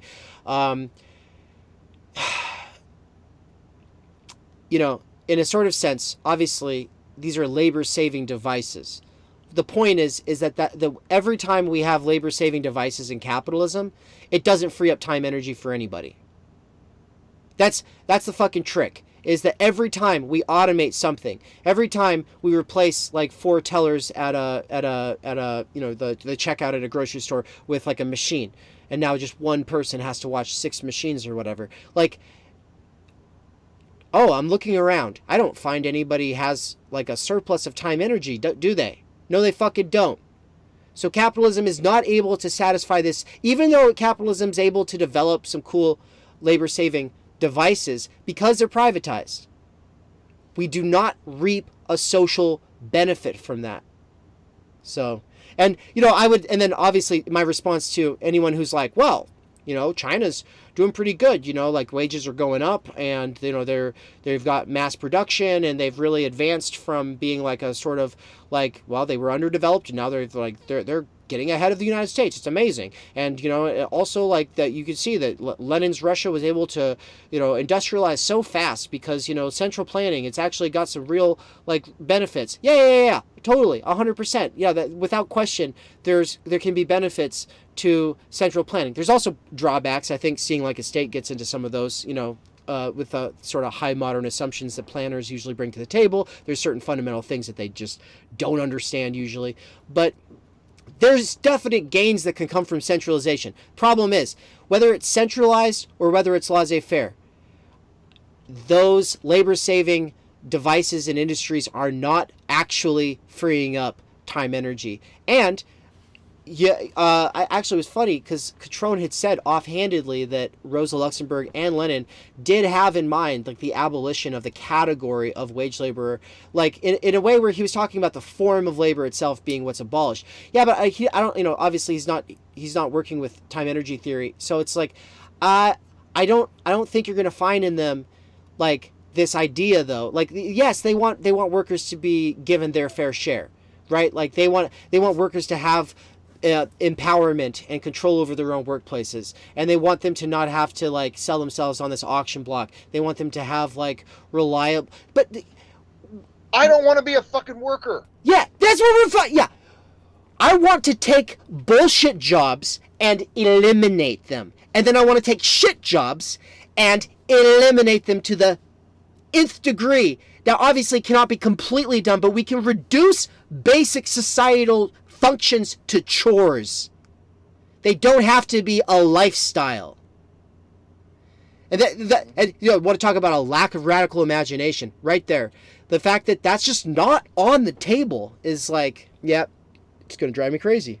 So, okay, take a breath. Yeah. So anyway, you got me talking about time energy. Thank you.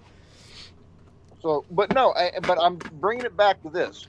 You are fighting to install a new master signifier. That's part of what it is, because it changes the field of political discourse by introducing this one into it, and especially if it gets the upper hand. And it changes the whole field of meaning. And so, look, I've got the quote. I think I've quoted it before, but Zizek says, the multitude of floating signifiers of pre-ideological elements is structured into a unified field through the intervention of a certain nodal point, the Lacanian point de capiton, which quilts them and stops their sliding and fixes their meaning, right? So the whole point is, when you introduce time energy as a signifier in relationship to wage labor, in relationship to wages, in relation to the length of the working day, you start to go like, no, fuck work, fuck wage, period. Like you're saying, it's not about reforming it or giving, like, no, we want to eliminate this shit as much as possible. And you start to get this whole other field of meaning going based on this one coming to dominate the others and fix their meaning in a new way. And so, like, this, Zizek says proto-ideological elements. His point is that master signifiers are ultimately what give other ordinary signifiers their ideological consistency, which is to say, it's what gives a whole bunch of loose, unstable meaning a fixed, stable consistency, right? Now, I'm not going to read the quote because it's too long and I'm not in like reading quote mode right now. But in Seminar 3, Lacan has this great example. There's a lot of good stuff in Seminar 3. And his example of a quilting point, and just for listeners, here I'm using quilting point and master signifier as synonyms. If you listen to our last discussion on Zizek, Tom McGowan, there's Lacanians who want to make this big distinction, a big distinction between master signifier and quilting point. But Zizek, for example, doesn't make this distinction. He treats them the same. So if you're asking me where I stand on this position, I go back and forth on it a lot. And so right now, I'm just, for the sake of clarity, because I'm just limiting what I'm talking about to Zizek and Lacan, I'm using them interchangeably.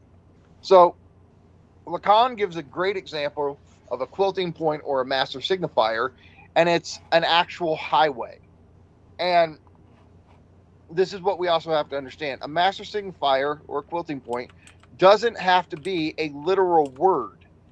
It can be an object or a thing that's functioning as a signifier, right? And so his whole point is, prior to the introduction of the highway system, roads were just roads.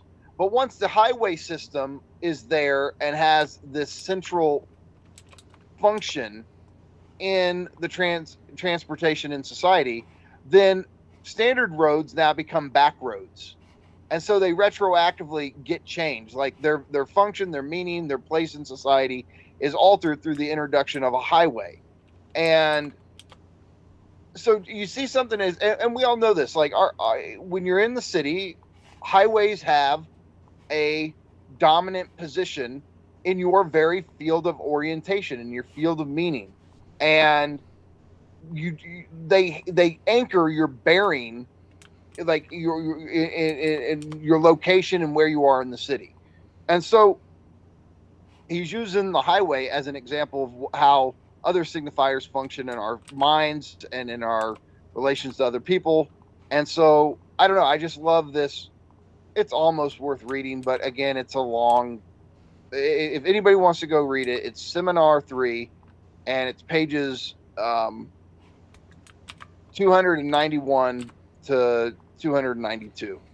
And there's all I got from that is that roads become master signifiers. What?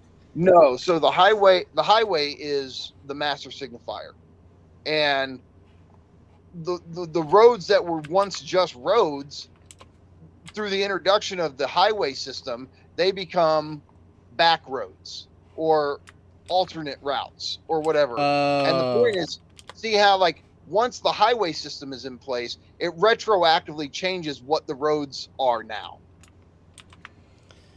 Right. Yeah. And think about, when you're in the city, when you're in Boise or whatever, the highways, they do give you a fundamental orientation. They anchor your spatial, locational intelligibility. Right. In the same, it's like basically like distance from a highway and then distance from like a good school are two of the main factors for most like home buying aged humans. Like exactly. Probably parents. Those two are functioning as master signifiers in this particular context. Yeah. They're the elements that are orienting the meanings of all the other things, all of the other factors. And so, see, I love when, like, this is one of the benefits of reading the seminars. You get these great examples that, I've been reading Lacan religiously for 6 years. Why have I not heard of this highway example before? Right? Because to me, it really, this is a real concrete thing. Look, I'm going to read a little bit of it. He says, yeah, do it. Houses are built alongside the highway. They rise up and spread out with no other function than to be looking at the highway. It's precisely because the highway is an undeniable signifier in human experience that it marks a stage in history. Like, he thinks the introduction of the highway system is so profound, like it defines a moment in history, right? Mm-hmm. The highway is thus a particularly tangible example of what I'm saying when I speak of the function of the signifier, insofar as it polarizes meanings, hooks onto them, groups them in bundles. There is a real antinomy between the function of the signifier and the induction it exerts in the grouping of meanings. The signifier polarizes. It's the signifier that creates the field of meanings. Like, he comes out and says it, and the whole point, it polarizes, right? Like, think about, again, before the highway system, you just had the road system. But once the highway system's introduced, you have highways and then you have roads, right? It creates a new distinction, right? It creates a new field of meaning based on that. And so I just think this is a wonderful example he gives. And I sit there and I'm just like, why the, like, you know, look, when you emerge from a path, a thicket, a shoulder, or a minor local road, you know immediately that you have come to a highway.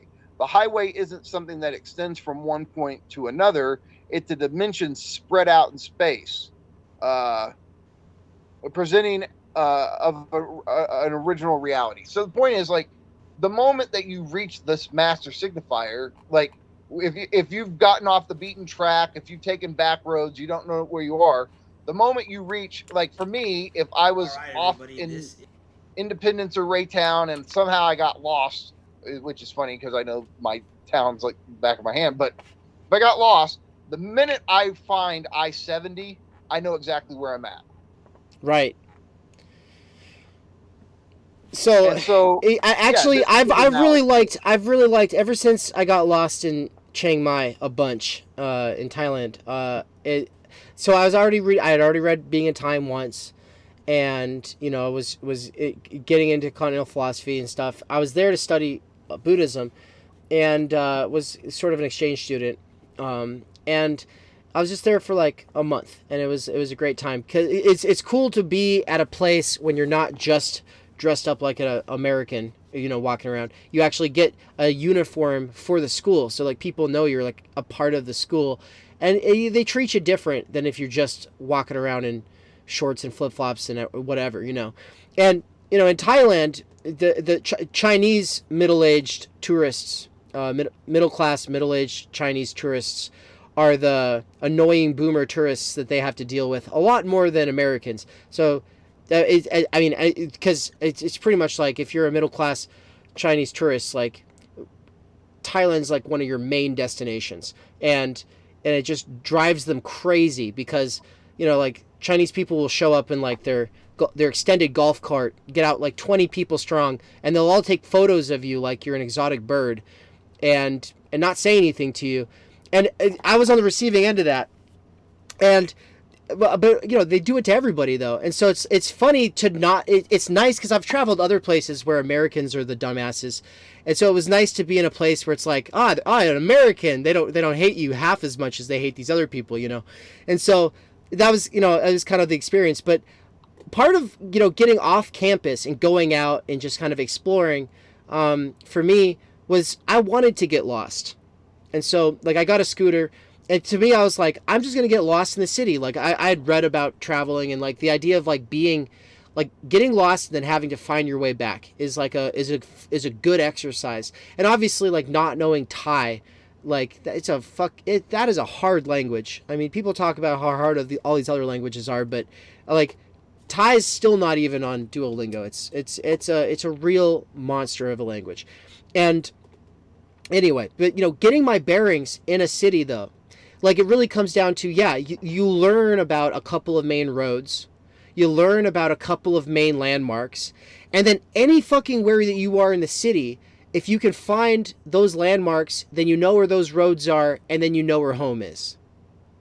Right? Exactly. And the thing is this is how language functions too.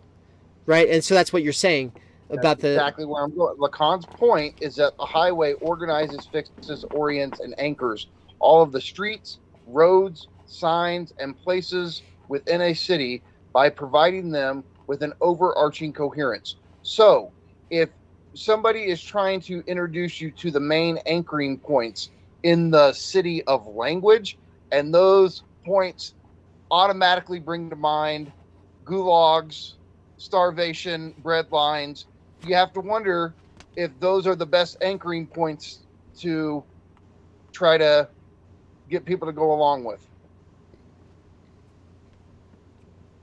Think of it when you're in Thailand and you're getting those main orientating positions, or we'll just call them signifiers, right? If you're trying to introduce somebody into an emancipatory discourse, and those signifiers bring to mind dictators and gulag, are we really helping ourselves? Right? Yeah, you're, and that's the thing is like you're always going to be able to convince like 1 out of 100, 1 out of 1,000. Kind of depends on your skill level. Kind of depends Talking on the about the average mother who's trying to provide, a single mother trying to provide for her kids. yeah, not some edgy teenager. Yeah. Or not me, like I don't know, a few years ago, right? In a sort of sense, like this is not just Or me a few years ago. right. So I'm So saying, like, we're not trying to convince. Like, I get the context. I don't like. Yeah, it's complicated and blah blah. But we're not. You're not trying to win me. right. And people do act like, oh well, you just don't get it because it's about you. No, and it's not about me. It's about me It's looking not. at you saying you're not capable of selling this to the average person, and then they go, well, I have no problem selling this to no, I I work with them every day. You're not selling it to I them. know a lot of people. I know a lot of fucking people, and they're not just people who. I'm sorry, that was, you didn't even hear it, but I'm sorry, that was almost a Trump moment. I know a lot of people. I know so many people, so many more than you. It's I know a all the best it's people. it's a bad deal. What you're talking about, it's not gonna sell. It's gonna go bankrupt like my 5 companies did. So sad, Wait. so sad, so terrible. Yeah. So at the point that we're doing Trump impersonations, the stream's over. But I don't want to close it out until we've talked about, because I did say that we would touch on the Doug Lane thing. So it's not. I Well, did. we didn't talk about any of the other movies. We'll do a little marathon where we sprint through those. I just want to. I feel like we said everything that current affairs article deserved, which was like fuck that. What a stupid fucking And article. you know that I wrote something that I haven't shared or anything that is. It's like, yeah, I'll tell you what Zizek's for, fucker. Yeah, you're sitting. Yeah, this what is Zizek for article in the current affairs? It's a rhetorical question because obviously this person's coming along to say not worth anything. Well, guess what? Mikey's gonna beg to differ. He's got a fucking article that's gonna set the record straight, and I think people are gonna love it. In fact, it's been a really big deal for me, the fact that I read that at the beginning of this year. So. Yeah, I know, and I've known for a long time you really want to talk more about that one, and you've had to not go into it, but Well, it's going to be dropping soon. You decided to publish it you decided to self-publish it instead of, because it was going to go into a journal. Then you decided to go this route. no, it did go into a journal. It's just the journal it went into is a Spanish journal, which I can't believe I've had something translated into Spanish, especially when it hasn't been published in English. But at this point, I probably am just going to throw it up on the blog. Fuck yeah. And what's the name of it? Oh God! Well, hold on. It's like Let me see. it was. Yeah, because look. Here's what there's this short version of it, and then I'm planning on turning it into a book. But I can't turn it into a book right now because I have to finish my fucking main book that I've been working on for 4 years. But Yeah. this will probably more than likely be my second book. The blog version is going to be called Wage Labor and Jouissance: Why the Left Needs Zizek to Understand Workers. There we go. And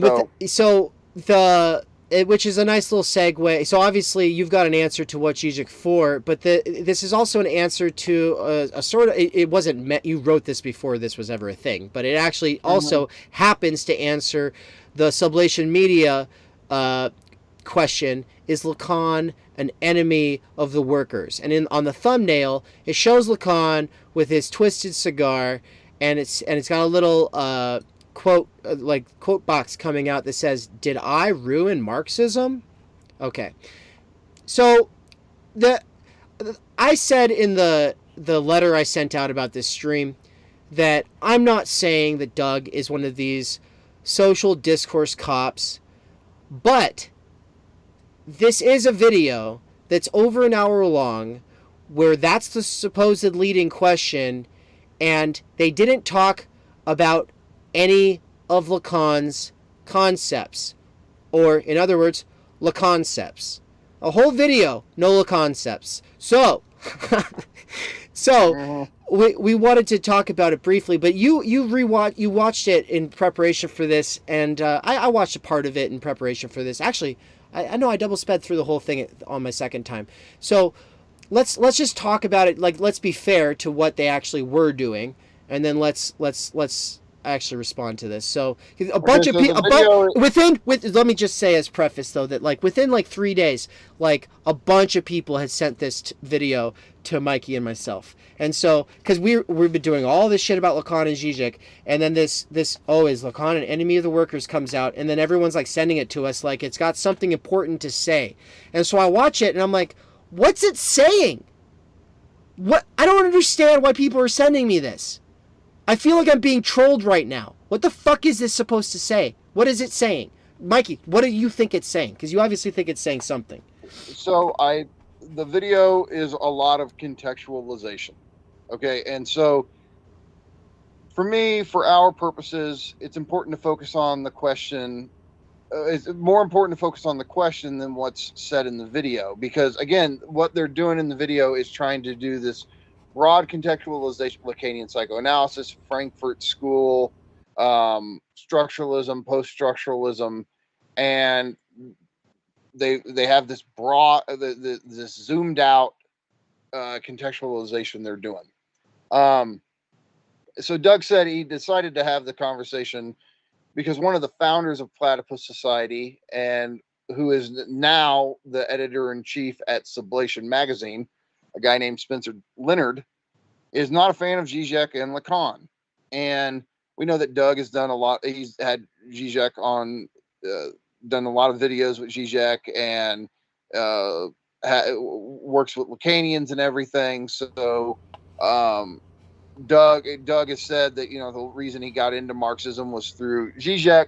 Right. So there's, I guess, this growing talk among leftists whether or not Lacanian psychoanalytic theory is relevant or important to leftist goals, right? And so Doug brought on two guys from Platypus who are who have done some work in studying psychoanalysis and Lacan and all that, and that's basically what they're having a discussion about. But so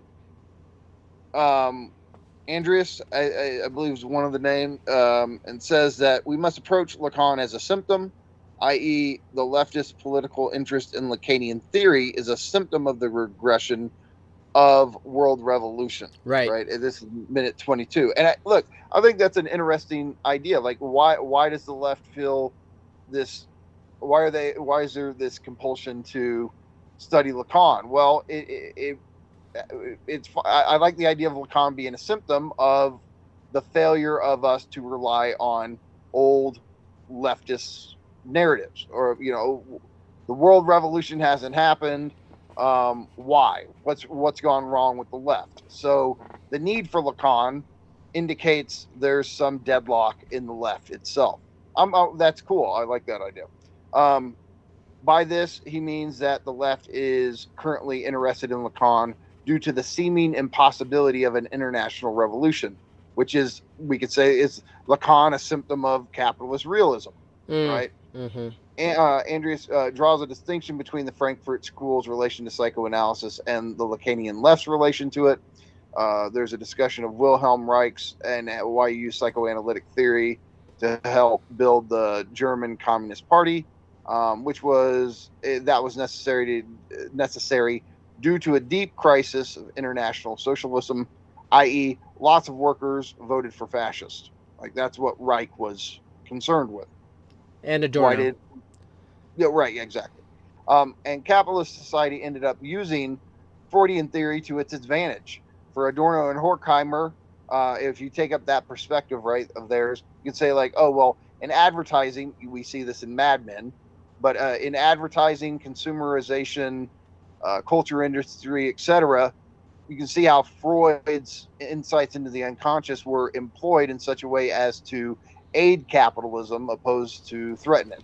Well, and something else that they both, I think that Andreas Wintersberger and also Stefan Hain touch on a couple times, and I think Doug ends up kind of responding to it, but it's sort of a thread that they kind of come back to, is also that it is that psychoanalysis, they talk about it being a way of, they say it's not critical, it's not inherently critical, there's nothing resistant in it. In fact, they kind of bring in that, like, it's about getting people back to work kind of thing, which is obviously something we have to say about a lot of psychiatry today. You know, a lot of the definitions of a lot of disorders are really just behavioristic it's a way of characterizing someone's behavior pattern that makes them not amenable to capital, and so that's become a problem. So now they have a diagnosis so that we can get them the drugs that they need so that they can get back to work.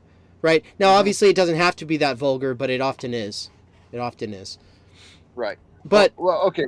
Yeah, Okay, that's just being applied. That's just being applied though to psychoanalysis, and obviously there's a degree to which that's the case in, especially Freudian analysis. I don't know, I don't know if it's true of Lacanian analysis. I'm very curious to hear what your thoughts are on that. But it is a common sort of refrain that, you know, all of this stuff is really just about.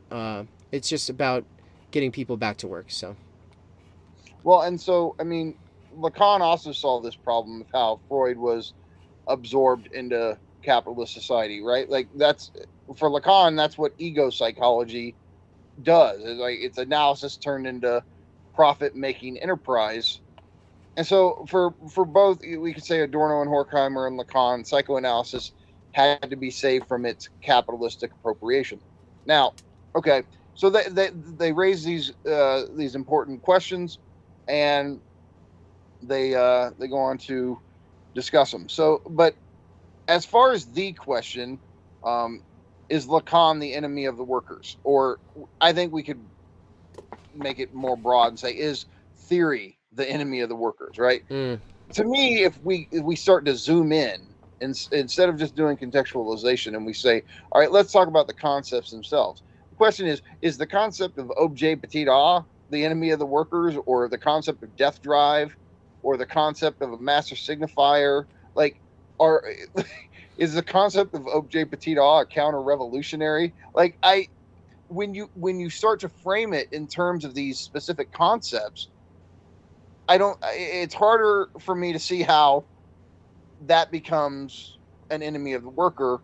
In fact, it seems to me to give the worker insights into a lot of issues that arise when workers try to organize. Right. And look, death drive especially. Why do people enjoy undermining what's in their own self-interest, right? Well, we see this a lot in politics and at our work. And I think these concepts have a fundamental importance in showing us why human beings do the shit they do that doesn't immediately make any sense. Like these psychoanalytic concepts, these Lacanian concepts. I love that. That's a great neologism. I think I get that from Anne, actually. At least she was saying that if we ever do a conference on Lacan, we have to call it the Laconference. Yeah. That's great. Yeah, totally.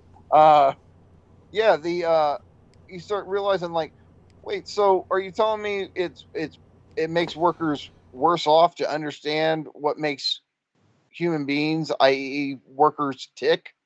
Like it just, so what? Workers should just be without concepts. Yeah, yeah. Is it in the interests of workers or the people who are trying to organize them to not understand human subjectivity and libidinal economy? And that's really what it boils down to for me. And again, you know, Marx is one of my favorite thinkers. Reading Marx changed my life, but there is a lack in Marx himself, which is a lack of theory of human subjectivity. He wants society to be emancipatory.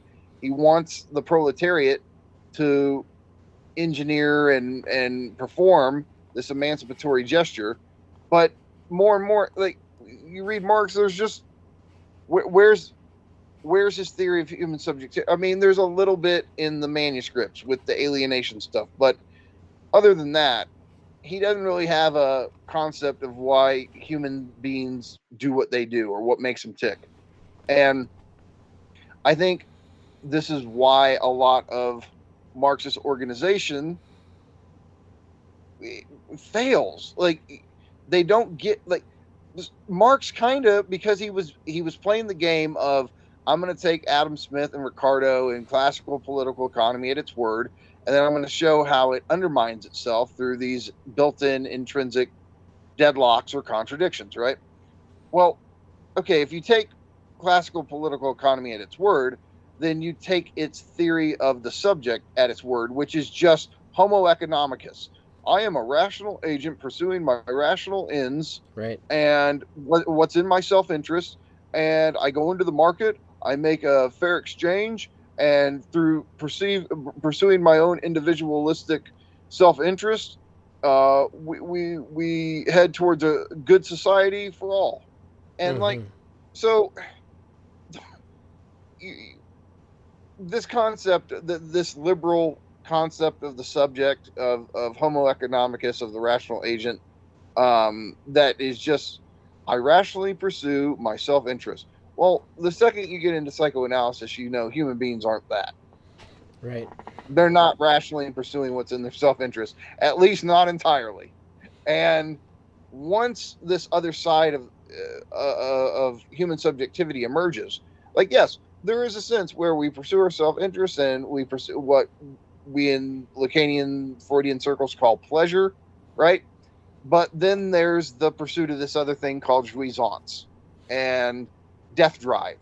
And it's our enjoyment we get from undermining our self-interest, undermining our safety, undermining our security, undermining our well-being. That's where our excessive enjoyment actually lies. And so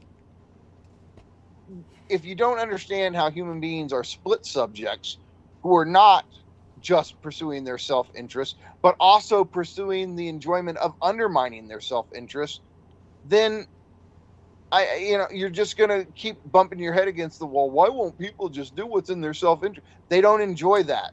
That's not the source of the enjoyment. In fact, it's contradicting that is the source of enjoyment.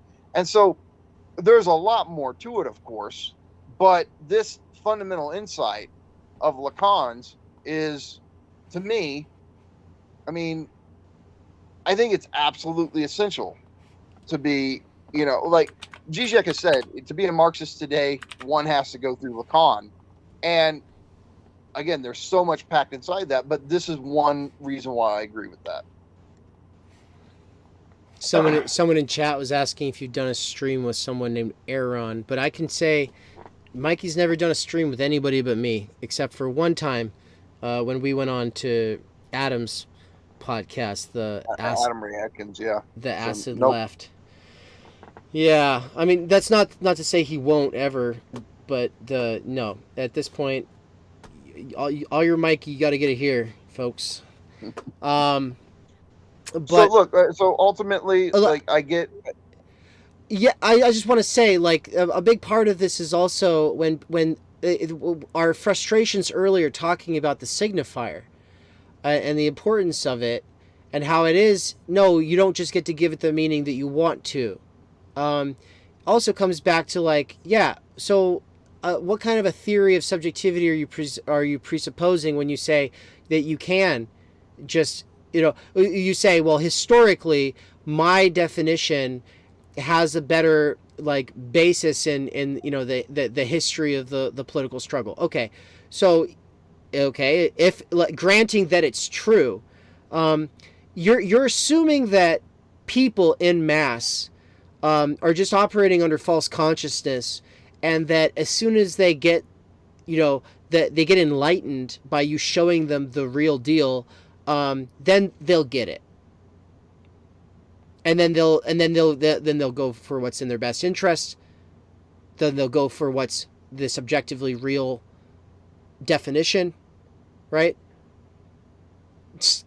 Yeah, and so, I mean, what you're getting at is this is not humans. Yeah. Well, yeah, and so I mean, for Zizek, every symbolic order, every ideology is not just meaning.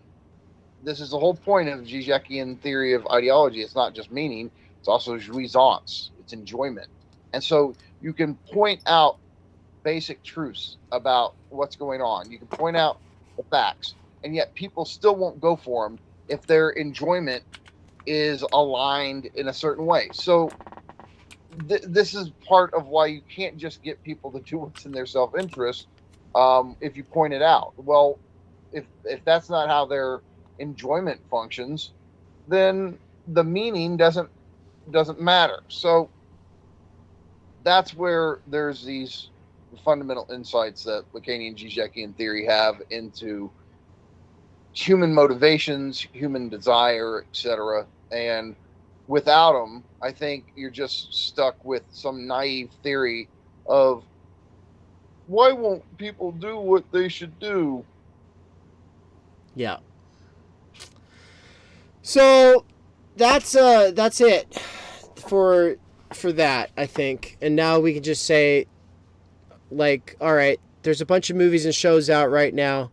Spoiler alert. Spoiler alert. Yeah, spoiler alert. I felt like Ozark season 4 was a huge disappointment, and I felt like Russian Doll was from the first couple.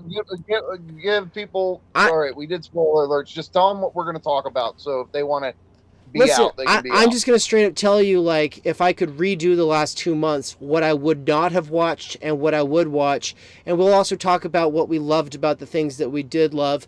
We might poo-poo a little bit on a couple of things, but for the most part, it's just kind of like, let's just do like a quick pop culture moment, like, because it's not every day that I've actually seen some stuff that's current and timely and relevant, and that you have also, so that we can actually talk about it. That's not normal, so let's do it. Right, well. It'll be Ozark, Russian Doll, Everything Everywhere All at Once, and Multiverse of Madness. We already talked about Adieu Lacan. So, right. And I divide that up into 2 categories. One is Netflix fails, and the other one is multiverse movies. Because multiverse movies is actually, if you think about it, a relatively new genre of sorts, and I fucking love it.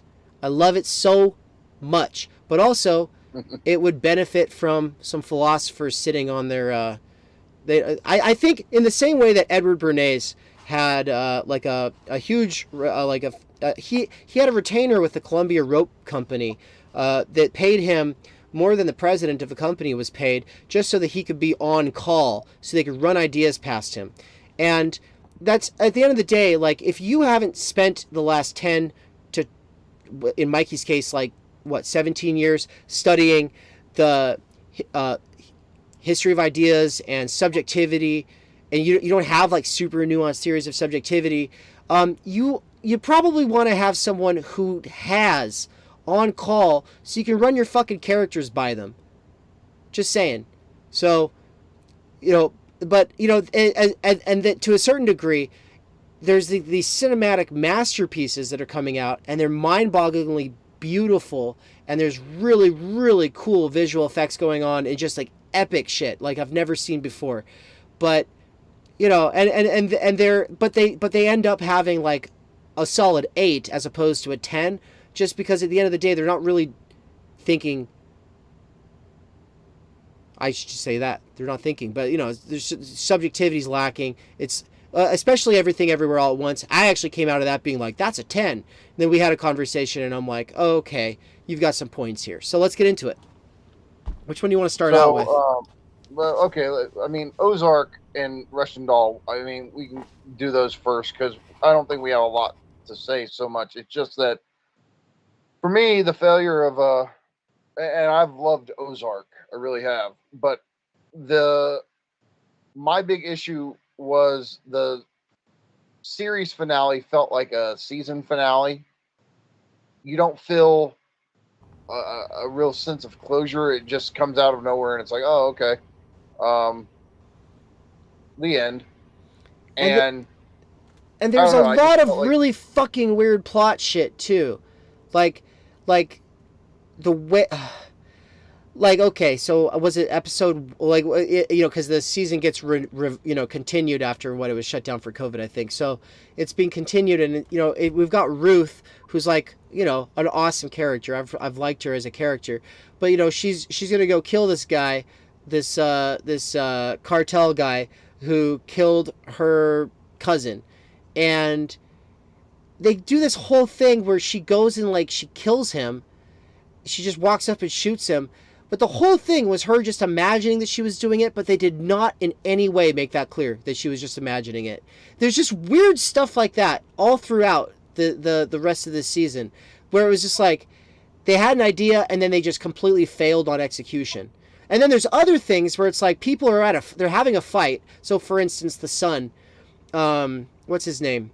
Is it like Noah or some shit? Like what's her God, I forget. The boy, whatever. So it's because Ozark's about a family that's laundering money for drug cartels, and so it's kind of got the Breaking Bad and Queen of the South and Weeds vibe. Like, it's about drug kingpins and relatively Jonah, relatively normal people who got dragged into somehow the drug craziness, and so cartel. Yeah, and so, it's intense. It's got some real intense parts. But so anyway, Jonah, he's really mad at his mom, who basically offed her brother, like his uncle. And so he's, she gave him up to the cartel, as a sort of trade, because someone had to die because they had, whatever. It's just like a symbolic exchange, Well, he's not too happy about that for obvious reasons. She killed her fucking brother. And so he moves out of his parents' house and he's living in a motel, and he's like not talking to them, not going over there. And then just like next scene, he's actually over there and he's having dinner with them. And there's no fucking reason. So anyway, there's a bunch of these things where it's like, I just don't understand what happened at the last half of this season, when obviously it's and now it's not being continued. And when I found out that it wasn't being continued, I was like, well, fucking good riddance at this point, honestly. Yeah, but didn't you feel like when you saw the ending that you're like, that's the ending of the season, not the show? Yeah, well, they were gonna do a fifth season though. Oh, so you thought that this was supposed to be the ending of the actual show? That's what you were saying earlier. No, they were actually planning on a season 5. It just didn't get renewed because I think they just dropped the ball in terms of its production in a lot of ways. So, and it was a real bummer because, like, if you've gone through like I don't know about that. Like, this is one of their most popular shows. Like, I heard that I don't know. Maybe I'm wrong. I heard that the showrunners themselves had just straight up decided, like, no, this is going to be it. We're done. We're not going to do a 5th season. Again, I mean, it feels like there should be a 5th season. Will there be a 5th season to Ozark is what I typed in, and the answer was there are no plans for Ozark Season 5. The show has concluded. Season 4 was the last season of the show. The show was planned for only 4 seasons. Oh, wow, okay. Well, that's completely different information than I got last time I looked this up. Last time I looked it up, they said, shut the fuck up. Okay. Somehow I made the computer start reading it. But no, I had read the complete app of the opposite, so thanks a lot, Google. That's what happens when you get your answers from search bars, I guess. I'm telling you. As far as I understood, that's how they wanted to fucking go out. And if that's I'm just saying, it's not a very fulfilling ending. No, not at all. It doesn't make any sense at all. So, I mean, and it's also just like, why the fuck are all these like main cartel bosses going around without any serious bodyguards? Like, fucking dude goes up into Darlene's house and by himself, and then she just shotguns him out. Like, that's not, there's nothing realistic about it. Like, to me, like, I could see some, like, I don't mind, magical realism is cool. Like Tom Cruise doing flips over exploding vehicles is cool. Neo dodging bullets is cool. But there has to be some stake. and there has to be some sense of plausibility and realism. There just wasn't the reality principle wasn't even in effect. Yeah, so Yeah. And here's my whole thing. The point is, it was such a satisfying show up till the end that that's my disappointment with it, because I love the first 3 seasons. right, and we would both agree that, say, Breaking Bad, it might not have concluded in the ways that we wanted to, but it concluded in a way that made sense. It was like the logical conclusion. Breaking Bad gave the viewer closure, whether or not you liked how it ended or whatever. It did have a good sense of closure. Like, okay, this is wrapped up. We're done. This is it. Yeah. So, sucks Ozark. I was really stoked, actually. I was hoping for a lot more. So, all right. Russian Doll, you finished it. So you enjoyed it all the way through and then thought about it. And then but I didn't even make it all the way through. So how about you talk about it first? So you wrote an article. You wrote an article about the first Russian Doll. It's a fantastic article about Elaine Badou's concept of love. And you applied it to Russian Doll. So that was season 1, though. And then you the same way that you talked about it, I think you might have even said it in Russian Doll, the way that you said it in your post about Squid Game. We'll see where it goes in season 2, right? Well, now we've seen how it goes. Right. So what's the deal here? Like, quick little breakdown of your article and season 1, just for anyone who's never seen this before. It's a great show. Okay, so what I did in the article is I used the first season of Russian Doll, which I really loved, and interpreted it through Badou's theory of the event. And so for Badiou, what we have is that normally and usually there's a status quo in society. There's a status quo of our basic institutions, our basic sense of that, etc. At certain points, an event ruptures that continuity and gives birth, so to speak, to a new social order, right? There's a radical rupture with an event, and that event creates a new society. And so what we have with Russian Doll is you've got the Groundhog Day scenario where you're caught in a time loop. And so our main character, Nadia, she just ends up, no matter how many times she dies or whatever, she always ends up back in front of this mirror in her friend's apartment. And so this repetition of the time loop is I thought of it in terms of being an analogy to the status quo. And so one of the types of events for Badiou that can break you out of the status quo is the love event. And you fall in love, it radically changes the parameters of your life, changes all of your relationships to all your other friends, to your career, etc. And so in the process of the show going along, Nadia ends up finding out there's a guy named Alan who's caught in a time loop.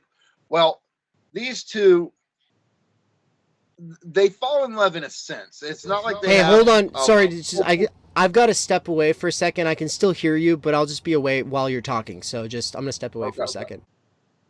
Okay. So in the first season, Nadia and Alan, they're both caught in this time loop, which I would say is the status quo.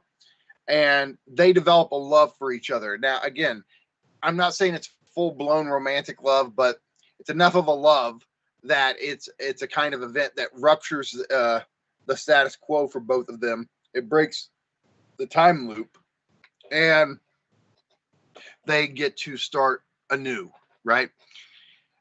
Well, so in season 2, which I've really been waiting for, a lot of hope and expectation. In the second season, it was a big disappointment for me. Now, I had fun watching it when I binged it, but as I stood back from it afterwards, I was pretty disappointed with it, because the whole point of the first season is this relationship between Nadia and Alan, and for whatever reason, the writers chose to downplay their relationship, and the two of them barely interact in the second season at all. And it really, there's no payoff to this love that these two had developed for each other. They see each other a little bit in the first episode and a little bit in, I think, the last. And Alan, who was this other main character in the first season, is downgraded to almost like, I'm not calling it a cameo, but he has a lesser part, and I just don't understand why the writers didn't develop this great trajectory they had as a potential going into season 2. And so that's it. I mean, for me, it's just what the show had going for it, which is this profound connection between Nadia and Alan. They just kind of abandoned that in the second season. And like, yeah, Nadia is a fun character. I like Nadia a lot, but the first season was not just about her quirkiness or her personality. It was about her undergoing a change via her relationship with Alan. And yeah, they lose that thread in the second season. So where you at, Dave?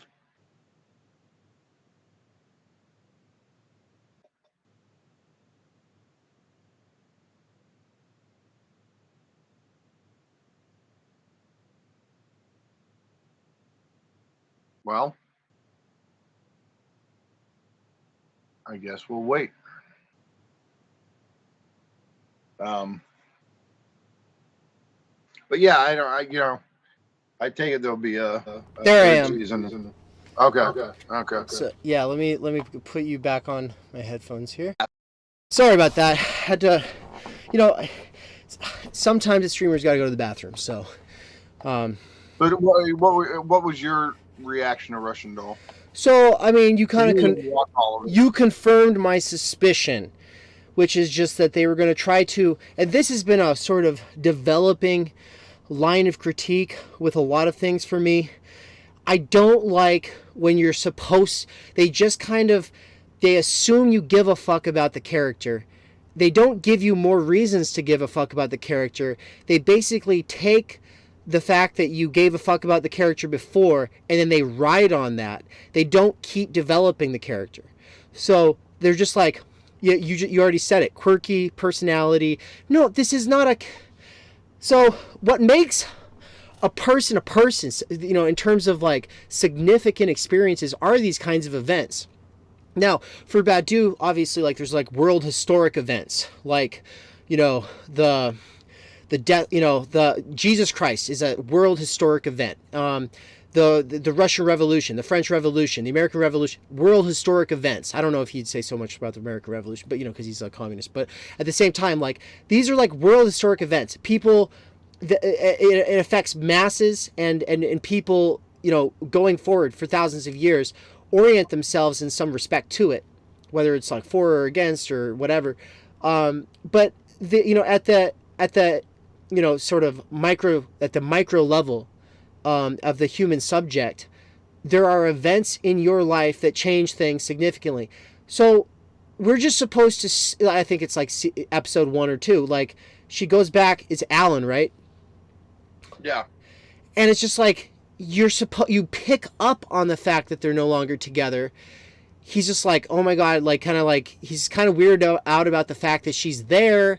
He's getting ready to go on a date.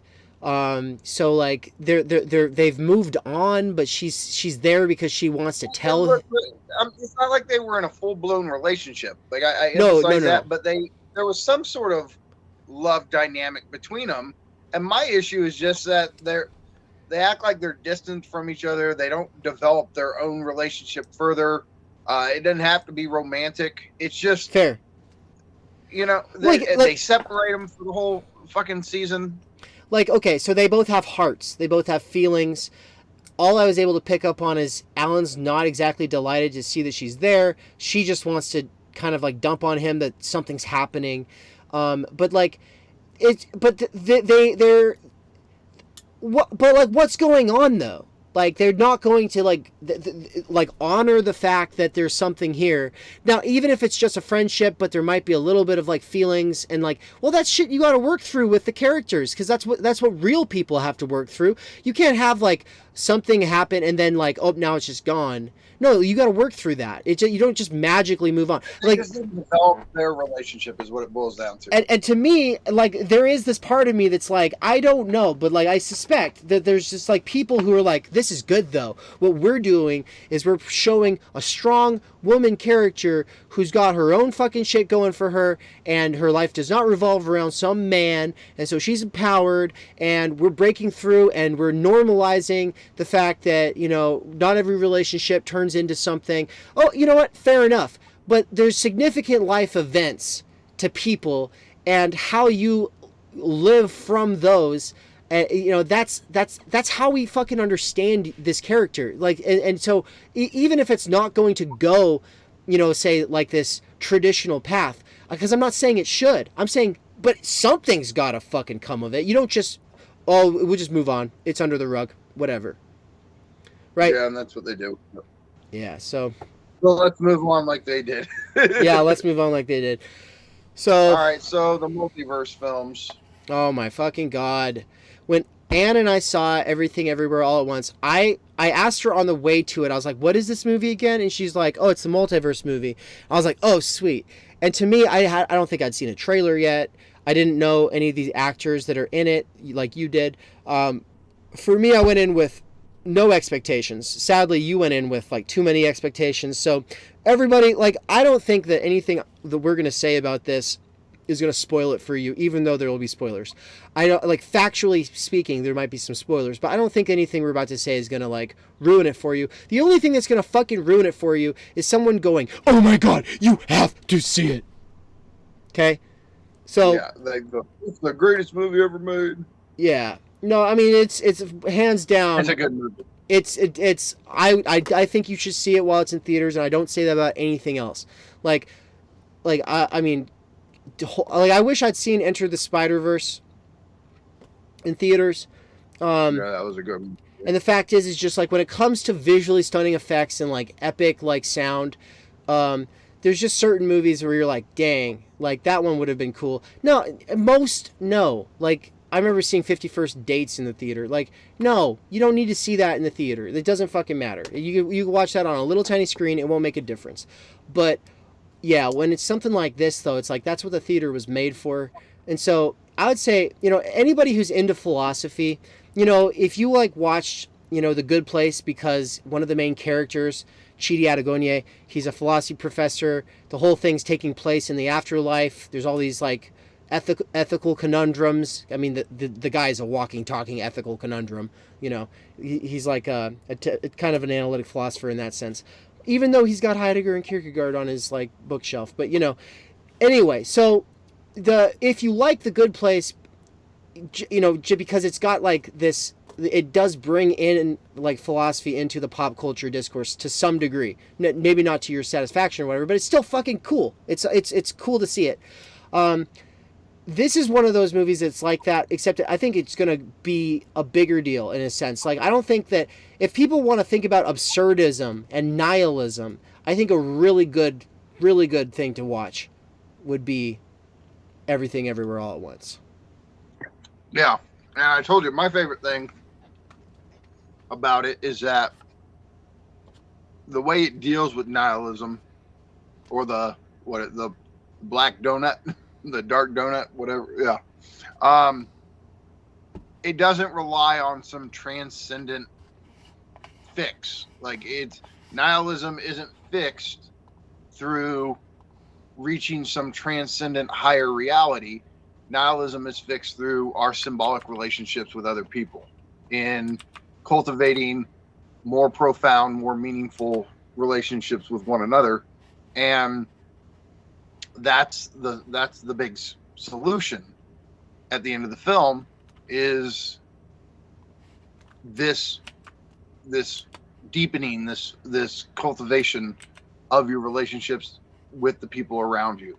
And I don't know, that works for me, because when you're doing a big movie, a big movie centered around the real concrete problem of nihilism, not just as a philosophical idea, but as a despairing attitude that one has living in the world.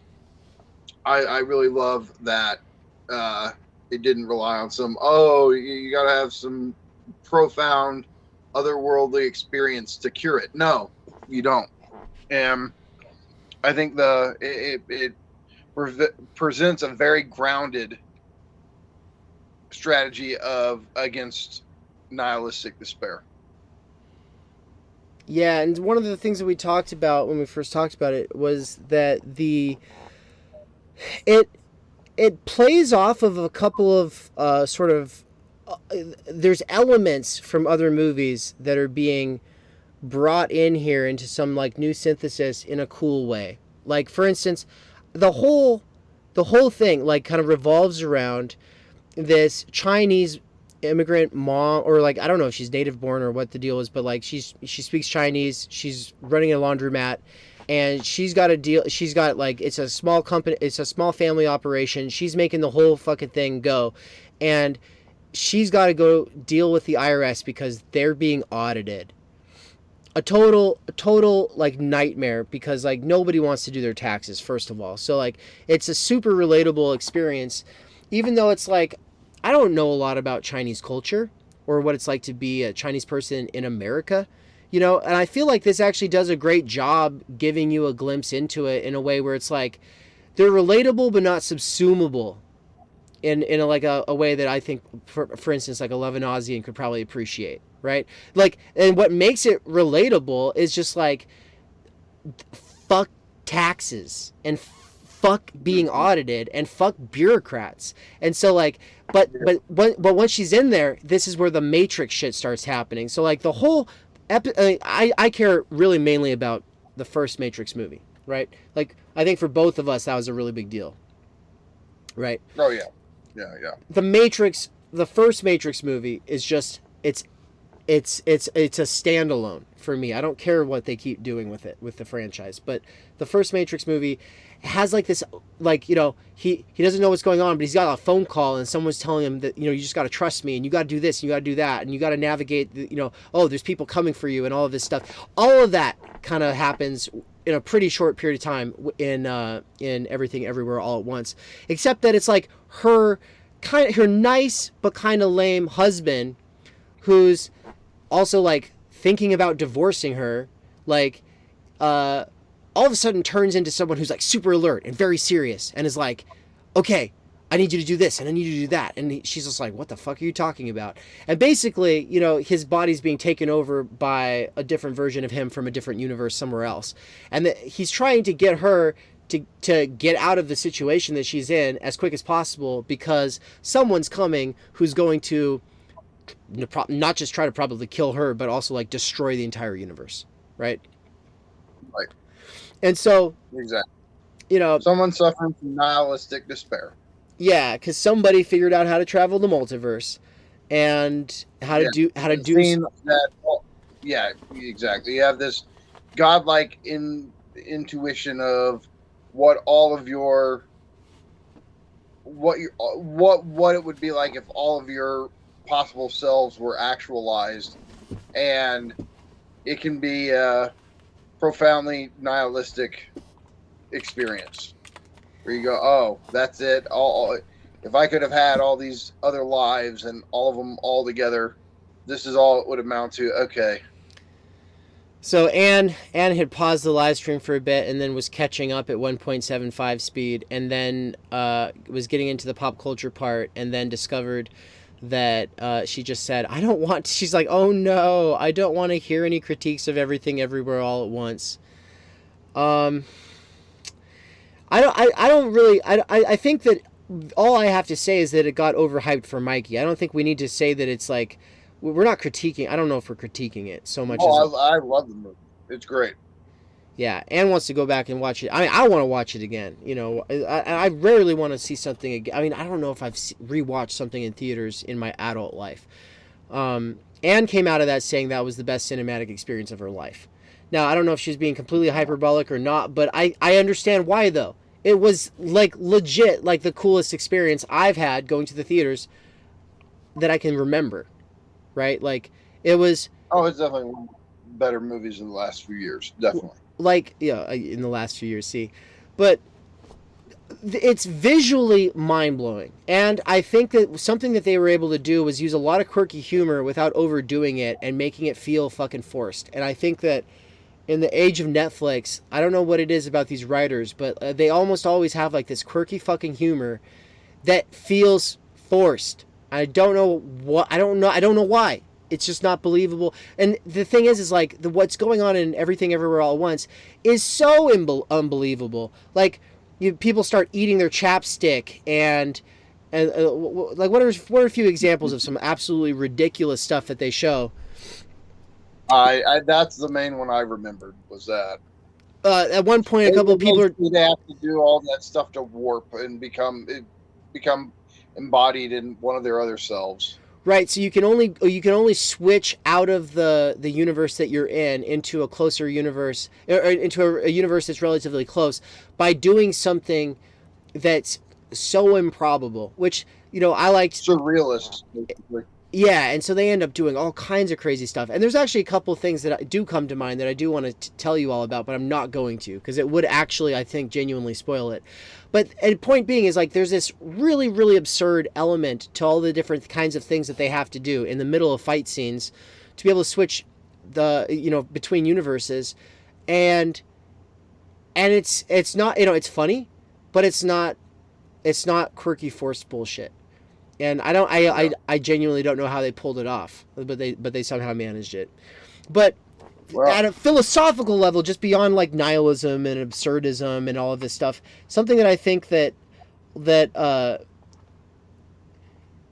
there's something really fucking epic about the fact that the protagonist, gosh, why don't I have her name handy? Everything Everywhere All at Once. Main character. Okay, what's her name? So it's Joy Wang. Okay, is that the actor's name or is that the? Hey, what's the? Okay, so is that? You should know this, right? Because you knew the actors' names, right? Is it? No, just the guy. Oh, so was that? What's his name? Is it Ki Hu Kwan? Yeah, the guy from Goonies and Temple of Doom. Right, so the main character is Joy Wang. Her husband is Wayman Wang, and Wayman Wang is played by the guy who was in the Goonies, and he was the cab driver for Indiana Jones and the Temple of Doom. I didn't know that while I was watching this. That would have probably made me like him even more. He was already totally lovable. Well, yeah, I mean, for me, I've told you he's like a '80s icon of my childhood. Yeah, and so that's pretty epic because, I mean, apparently he didn't really get a lot of roles after those. Short Round. I mean, I watched those movies a million times as a kid. Yeah, so what I liked about Joy Wang's, character, and I don't think this is a complete spoiler either, really. I don't think it really would ruin anything. The fact is like she's played it safe her whole life to the point where in the entire multiverse, she's the one version of herself that has done the least with her life. She's like this virtuoso dancer, singer in this other life. She's like this amazing chef in this other life. I'm sure there's other ones where she's like not amazing, but like she's definitely become. For instance, she's like a martial arts master in a nearby universe, and so she's actually able to tap into that skill set. Through the technology they have for navigating the multiverse, right? So she's able to pick up off of these skills that she's developed in these other universes. But the reason that she's so much more capable than all these other versions of her that have been killed by this thing that's pursuing is because she's not in a sort of like Deleuzian sense. She's pure virtual without having really been extended as anything. Right? She is a body without organs. Would you agree to that? I don't know. Maybe. I haven't thought about that. I'd have to think about it. Well, maybe. Well, think about it. Andrew, thank you for the donation of $40 for Mikey's computer so that we can ship it to him. Thank you Oh, wow. so That's much. awesome. Yeah, I dropped the link in chat, but he had actually sent the money before that. It was in the description. It says, as Pleeb gets the final software in place before sending Mikey his new laptop, we ask that anyone who wants to donate during this stream do so to help with shipping costs. Here, I've got my PayPal and Venmo there. So $40, that might cover it. We might be there already. If someone wants to throw another 20, go ahead, and then we'll for sure have enough. Really, we appreciate it. That means a lot. Awesome. Yeah. So anyway, let's talk Doctor. You can probably hear it in my voice. I'm like, you're falling asleep. So yeah, what did you think of Doctor Strange?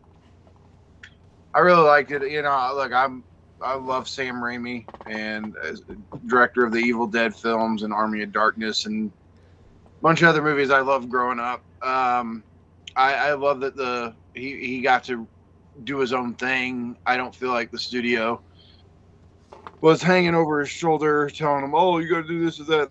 I think he got to make the movie he wanted to make, and that's what made it good. I think it's one of the most entertaining of the Marvel movies, and I mean, super fast paced. I almost wish it would have had 30 more minutes just to breathe a little bit, kind of slow down in parts actually. But other than that, I mean, it was a blast. I think the most it slowed down was probably on that one planet that had been fucked by that incursion. Right, yeah. Yeah, and so that was a universe where Doctor Strange was not good. But I mean, here, you know, as far as like, I still think like, okay, we've got these two cool multiverse movies, but I think the thing that's done the best philosophical exploration of the multiverse is Rick and Morty. Yeah. And I look, if you ask me like, hey, look, we've got these 4 Ozark, Russian Doll, Multiverse of Madness, Everything Everywhere All at Once. You want which one I think you should see if you're going to see one? It's Everything Everywhere All at Once. But even as good as it is, I don't think, like, as far as philosophical dimension, I think Rick and Morty's still the best on multiverse. Yeah, maybe not like but, on the. It's based to be. It's like intended to be more philosophical. So That's true, and you know the fact is like I think they're all dealing with sort of like the problem of like what is ethics and morality in a universe that presumably does not have God, that is also just like an infinite expanse of infinite probabilities or possibilities. Mm-hmm. And so in Everything Everywhere All at Once, the thing consuming the universe and the person who's like, it's funny that we've actually preserved this spoiler. We've not actually spoiled it, but it's the nihilism driving the story there really is a person who basically gazed into the abyss, so to speak, and they've just there's just like, it doesn't matter what I do. I can do anything that I want. In fact, I'm going to do everything that I want. In fact, fuck it. I want everything. And I want it all at once. And I want it all in one place. And now that's swallowing the universe. Well, I don't give a fuck. I'll just fill it up.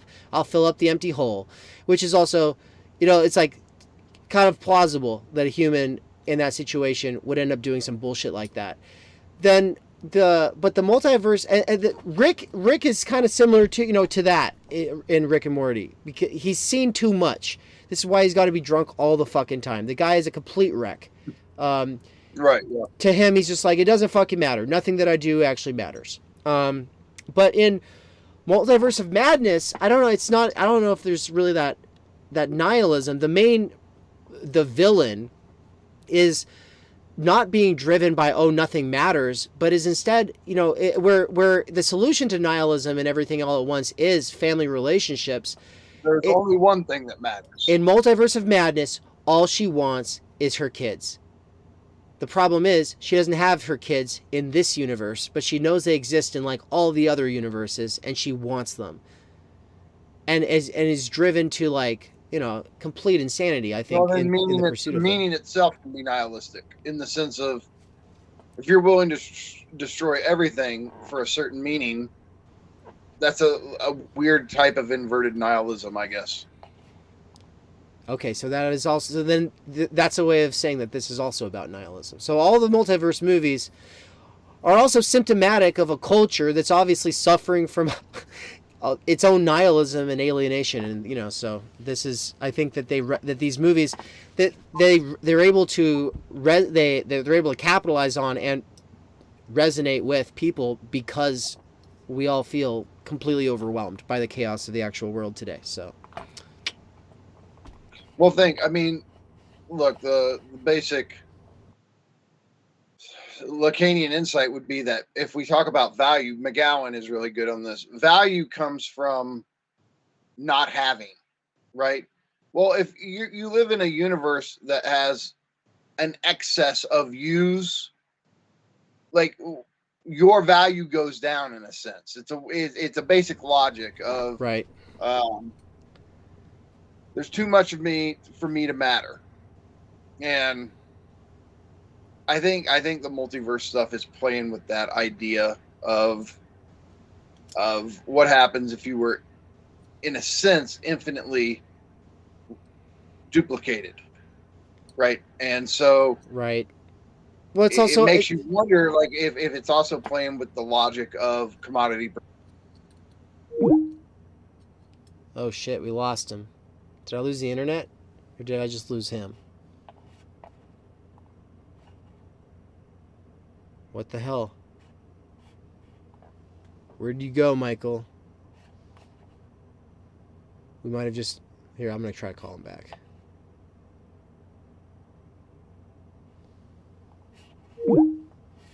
What? Well, everybody, the stream might be over, but we'll see here. We're about to close that anyway, but I did want to tie this up. So, where did you go? Anne says, I feel like Russian Doll didn't even need a second season. Like, the concept of the first season was so unique and ended really well, and they could have left it at that. And then she also said, great commentary on everything, everywhere, all at once. Whew.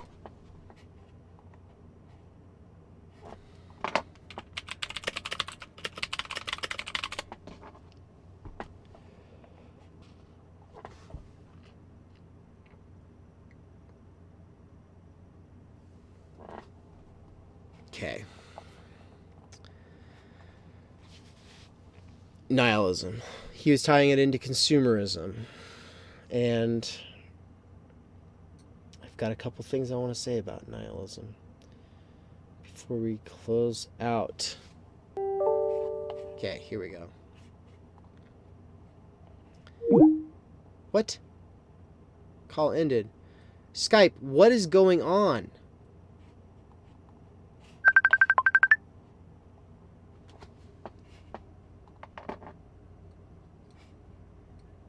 Can you hear me? Yeah.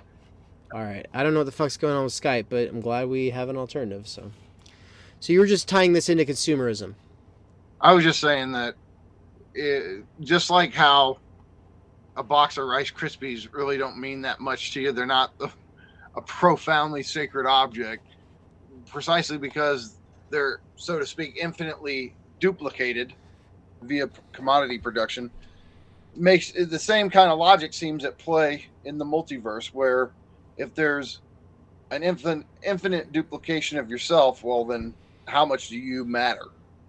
Right. Like, it gets at the nihilism of commodity production itself, even though it's not, like, I'm not saying they're critiquing capitalism. They don't see that connection, but it's getting at this kind of the nihilism of infinite reproduction, basically.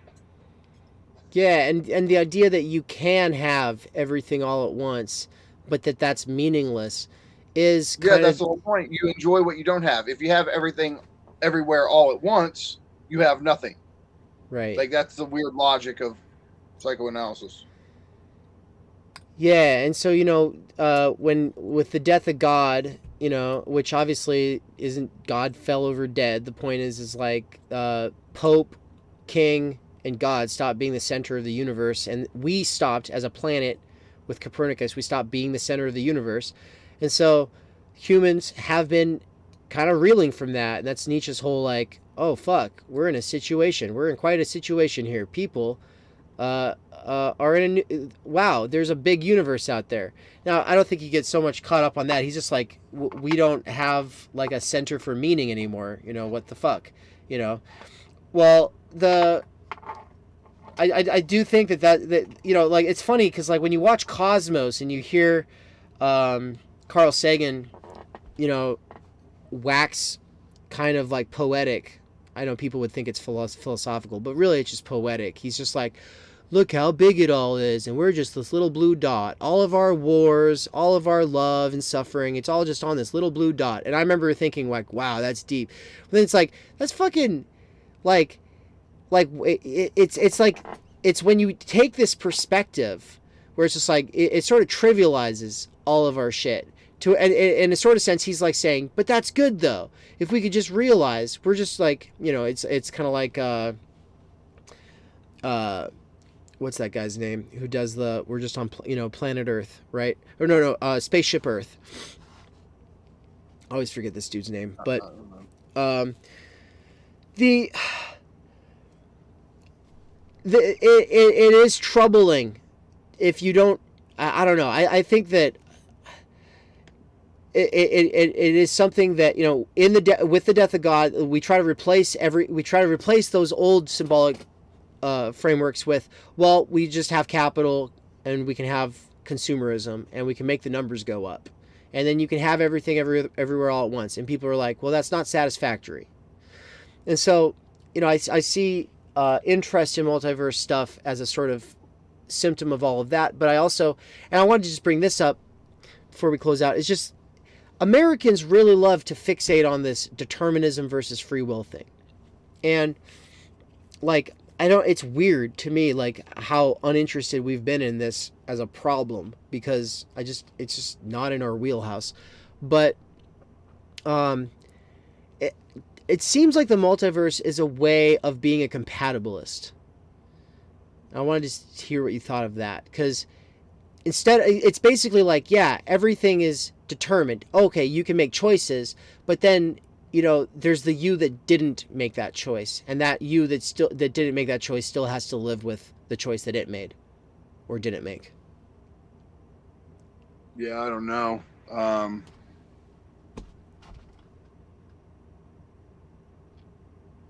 Yeah, I'd have to think about that one. Yeah.